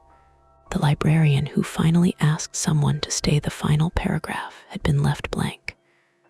The first thing the paramedic asked was whether I knew what day it was. "Tuesday," I said. "It's Wednesday now." I looked past him toward the ambulance doors. The clock above the hospital entrance read 12:41 a.m. Then Wednesday. He wrote something on a clipboard. The pain in my ankle had become strangely distant by then, less like an injury and more like an object strapped to my body. My sock back was gone. The joint had swollen until the ankle bone disappeared beneath a smooth purple mound. Every few minutes, a nurse asked me to rate the pain from 1 to 10, and every time I gave a different answer because numbers suggested the pain stayed still. It didn't. It pulsed with my heartbeat. It sharpened whenever I remembered the cable tightening. It vanished whenever somebody mentioned Darnell. MetroHealth put us in separate treatment bays, divided by curtains. I could hear him before I saw him, arguing with a physician about sedation. "I need my phone," he said. "You need your shoulder reduced. Both can happen." "No, they cannot." A nurse pulled my curtain closed. The X-rays showed a severe sprain, but no fracture. The emergency doctor said the ligaments had likely torn and fitted me with a black walking boot that reached halfway up my calf. My shoulder was bruised, my lip needed 3 stitches, and I had enough smoke irritation to earn several hours of observation. Darnell came out worse. His shoulder was dislocated. The knife had cut deeply through his left forearm, but missed the artery. The impact from the latter opened a scalp wound that required 9 staples. He had 2 cracked ribs, likely from hitting the breaker cabinet, though nobody could agree when that had happened. He still tried to leave before the doctor discharged him. Marisol arrived around 2 in the morning, wearing a sweatshirt someone from the fire department had given her.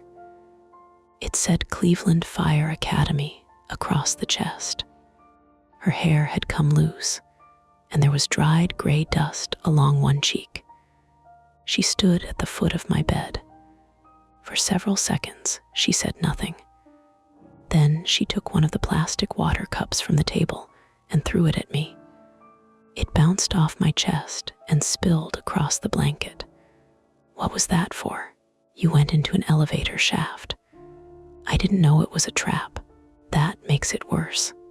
I followed Darnell. "You stepped through the gate first." I looked toward the open doorway. "Did he tell you?" "He told the police," loudly, while insisting he was fine. That sounded like Darnell. Marisol sat in the visitor chair and pressed her palms over her face. Her shoulders moved once, not quite a sob, more like a body trying to release pressure without making noise. "I thought you were dead," she said. "I know." "No, you don't." We heard the alarm, then the radio stopped. Colin kept calling 911, but the dispatcher couldn't understand which entrance was blocked because he was talking too fast. The police were outside. We could see them through the glass. They could see us. Nobody could get to anybody. "I'm sorry." She dropped her hands. "Stop apologizing like it closes the subject." That was something Claire might have said. I let the silence stay. After a while, Marisol asked, "Did you really drag him out on a cart?" "Darnell says Pike was screaming about his hand. He was conscious." "That isn't what I asked." I looked down at the wet blanket. "Yes." "Why?" "Because leaving him, there would have made the choice his." Marisol studied me, then nodded once. She did not tell me I had done the right thing. That helped more than praise would have. The police interviewed me at 4:10 a.m. Detective Lena Whittaker, 38, female, arrived in plain clothes, carrying a paper cup and a file already thick with printed photographs. She had the economical manner of somebody who expected exhaustion to make people honest, but not necessarily accurate. She placed a recorder on the bedside table. "Start with the patron incident last Thursday." So I did. I told her about Pike yelling at the teenager, the red coat, the contractor logo, and the line about people hiding behind policies. I admitted I had not filed the report. Why not? It seemed petty. It was.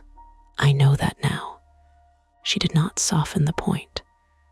Knowing later is a luxury. The sentence stayed with me. Pike had been taken to the same hospital under police guard. The electrical burn damaged 2 fingers on his right hand, and the strike from the wire cutters fractured his cheekbone. He had smoke inhalation, but no life-threatening injuries. He asked for an attorney, Whitaker said. He has not given a statement. Did he act alone? We believe so. Believe. We found remote control equipment, timers, duplicate keys, printed scripts, clothes, tools, and camera parts in a rented garage in Lakewood. No evidence of a partner so far. She opened the file. Inside were photographs of labeled plastic bins. Easton Lighting, Easton DORS, Fiction, Mercer. The final bin contained copies of my work schedule, photographs of my apartment building, receipts from the grocery store near my home, and printouts from public social media pages belonging to Claire, Marisol, and me. Most of the information was ordinary. That was the worst part. Pike had not needed to be brilliant. He had needed patience, a few old keys, access to a building where people held doors open for anyone carrying a toolbox, and the confidence to behave as though he belonged. How did he enter my apartment? I asked. Your property manager kept a contractor lockbox behind the boiler enclosure. Same code for at least 4 years. Pike documented it while servicing the building under a subcontractor. How many times? We can confirm twice. The word confirm did not help. Whitaker continued. He entered once to photograph the layout and once to take the frame. We found other objects from your apartment in his garage. What objects? A cereal box, 2 unopened envelopes from your recycling, a duplicate of your closet key. My closet doesn't have a key. The small storage closet in the basement of your building. I had forgotten that one existed. The investigation eventually answered most of the mechanical questions. Pike had hidden cheap wireless relays inside maintenance panels months earlier during brief visits using copied credentials. He had connected a small media player to the announcement system and used archived staff recordings, including my closing messages. The missing camera frames came from a network switch he had replaced with a modified unit. The purple blur on camera 11 was not a malfunction at all. He had coated part of the housing with translucent film to conceal movement near the windows. The old library card used to jam the exit belonged to him. The master key log turned up in a storm drain behind the building. The abandoned backpack was his. The Cleveland State notebook had been purchased used from a thrift store, apparently to suggest a connection to Colin. The gray book had been hand-bound in Pike's garage. Rooms Without Doors was genuinely his novel, published under the name Nathaniel Holland after he paid a small press that collapsed 2 years later. Easton had owned one copy. It circulated 9 times in 12 years. Pike had apparently learned it was being discarded while working on the library's boiler system in 2021. He took the damaged copy from a surplus bin. His grievance against the library started there, though Whitaker made it clear that grievance was not an explanation. Pike had lost maintenance contracts after being accused of theft. He blamed public institutions, former supervisors, reviewers, librarians, and eventually anyone who represented rejection without consequence. I represented something smaller. I had removed him from a room. Then I had forgotten him. 3 days after the fire, Claire came to the hospital parking lot to bring me clothes. She stood beside her rented van holding a paper bag. I used crutches badly, catching the rubber tip on cracks in the pavement. "You look terrible," she said. "You always knew how to open." She almost smiled. Then she saw the boot, the stitches, and the yellow bruising along my neck where Darnell's arm had pressed while we walked. The smile disappeared. We sat in the van because it was too cold outside. Claire was 31, female, an architectural technician who spoke carefully when she was angry and quickly when she was frightened. During our engagement, I had often mistaken her careful voice for calm. Sitting beside her that morning, I could hear how much effort it took. "The police called me," she said. "They wanted to know whether I knew Aaron Pike. Did you?" "No." He looked at your pages. "What pages?" "Your public profile, work website, things like that." She gripped the steering wheel. "I deleted everything." "You didn't have to." "Yes, I did." We listened to the heater fan. The last time we had sat together in a parked vehicle, we had argued for 40 minutes while rain collected beneath the windshield wipers. I remembered waiting for her to say we were done, because I had been too afraid to say anything that might make it final. This time, I spoke first. "I wanted you to stay." Claire kept looking through the windshield. "I know. No, I mean when you left, I wanted to ask, and I didn't." "I know that too. That doesn't excuse anything." "No." I thought saying it would make me weak. She finally turned toward me. "And now I think not saying it made me absent." The heater clicked off. Claire's eyes filled, but she did not cry. "Neither did I. I'm still taking the kitchen boxes," she said. "I know. And we're still not getting back together." "I know. But I'm glad you said it." That was all. No reconciliation. No dramatic embrace. She drove me home, carried the boxes down from the apartment, and left with the blender rattling in the back of the van. Before she went, she stood beside the hall closet. The door was open. Inside were coats, empty cardboard boxes, and the wooden hanger that had knocked against the rail the night the story began. Claire lifted it. "The hook is loose." She twisted the metal neck. It squeaked and turned. "That's probably what made the knocking sound," she said. 3 times. Old buildings repeat themselves. After she left, I removed the hanger and threw it away. I regretted that almost immediately. The library remained closed for 7 weeks. The fire damaged the mechanical room, basement wiring, part of the archive, and several hundred books stored near the ventilation system. Smoke traveled farther than the flames. Even books that looked untouched held the smell, a dry, bitter odor that returned whenever the covers opened. Darnell did not come back. The county offered him a desk position after physical therapy, but his shoulder never recovered enough for security work. He accepted a settlement and began volunteering twice a week at a legal aid office, where he complained that everyone was younger than his shoes. Colin finished the semester, but quit the library. He stopped answering group messages after a month. Marisol said he had moved back to Toledo.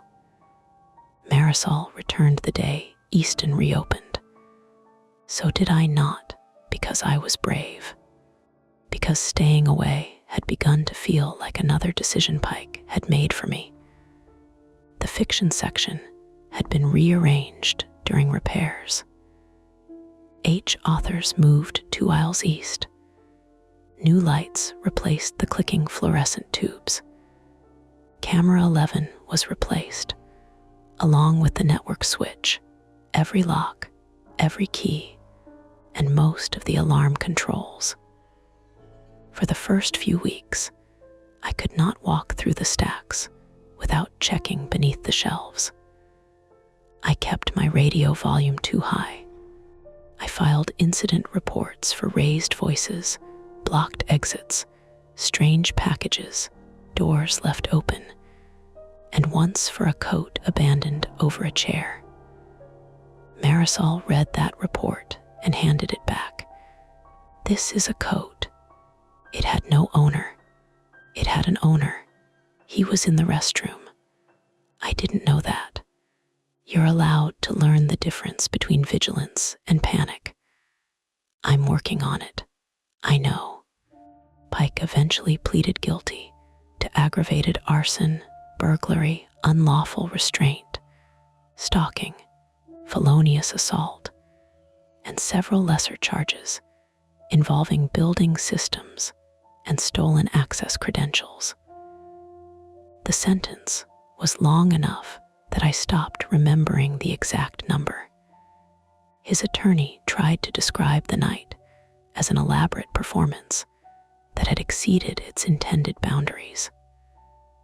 The prosecutor used the phrase attempted mass casualty event.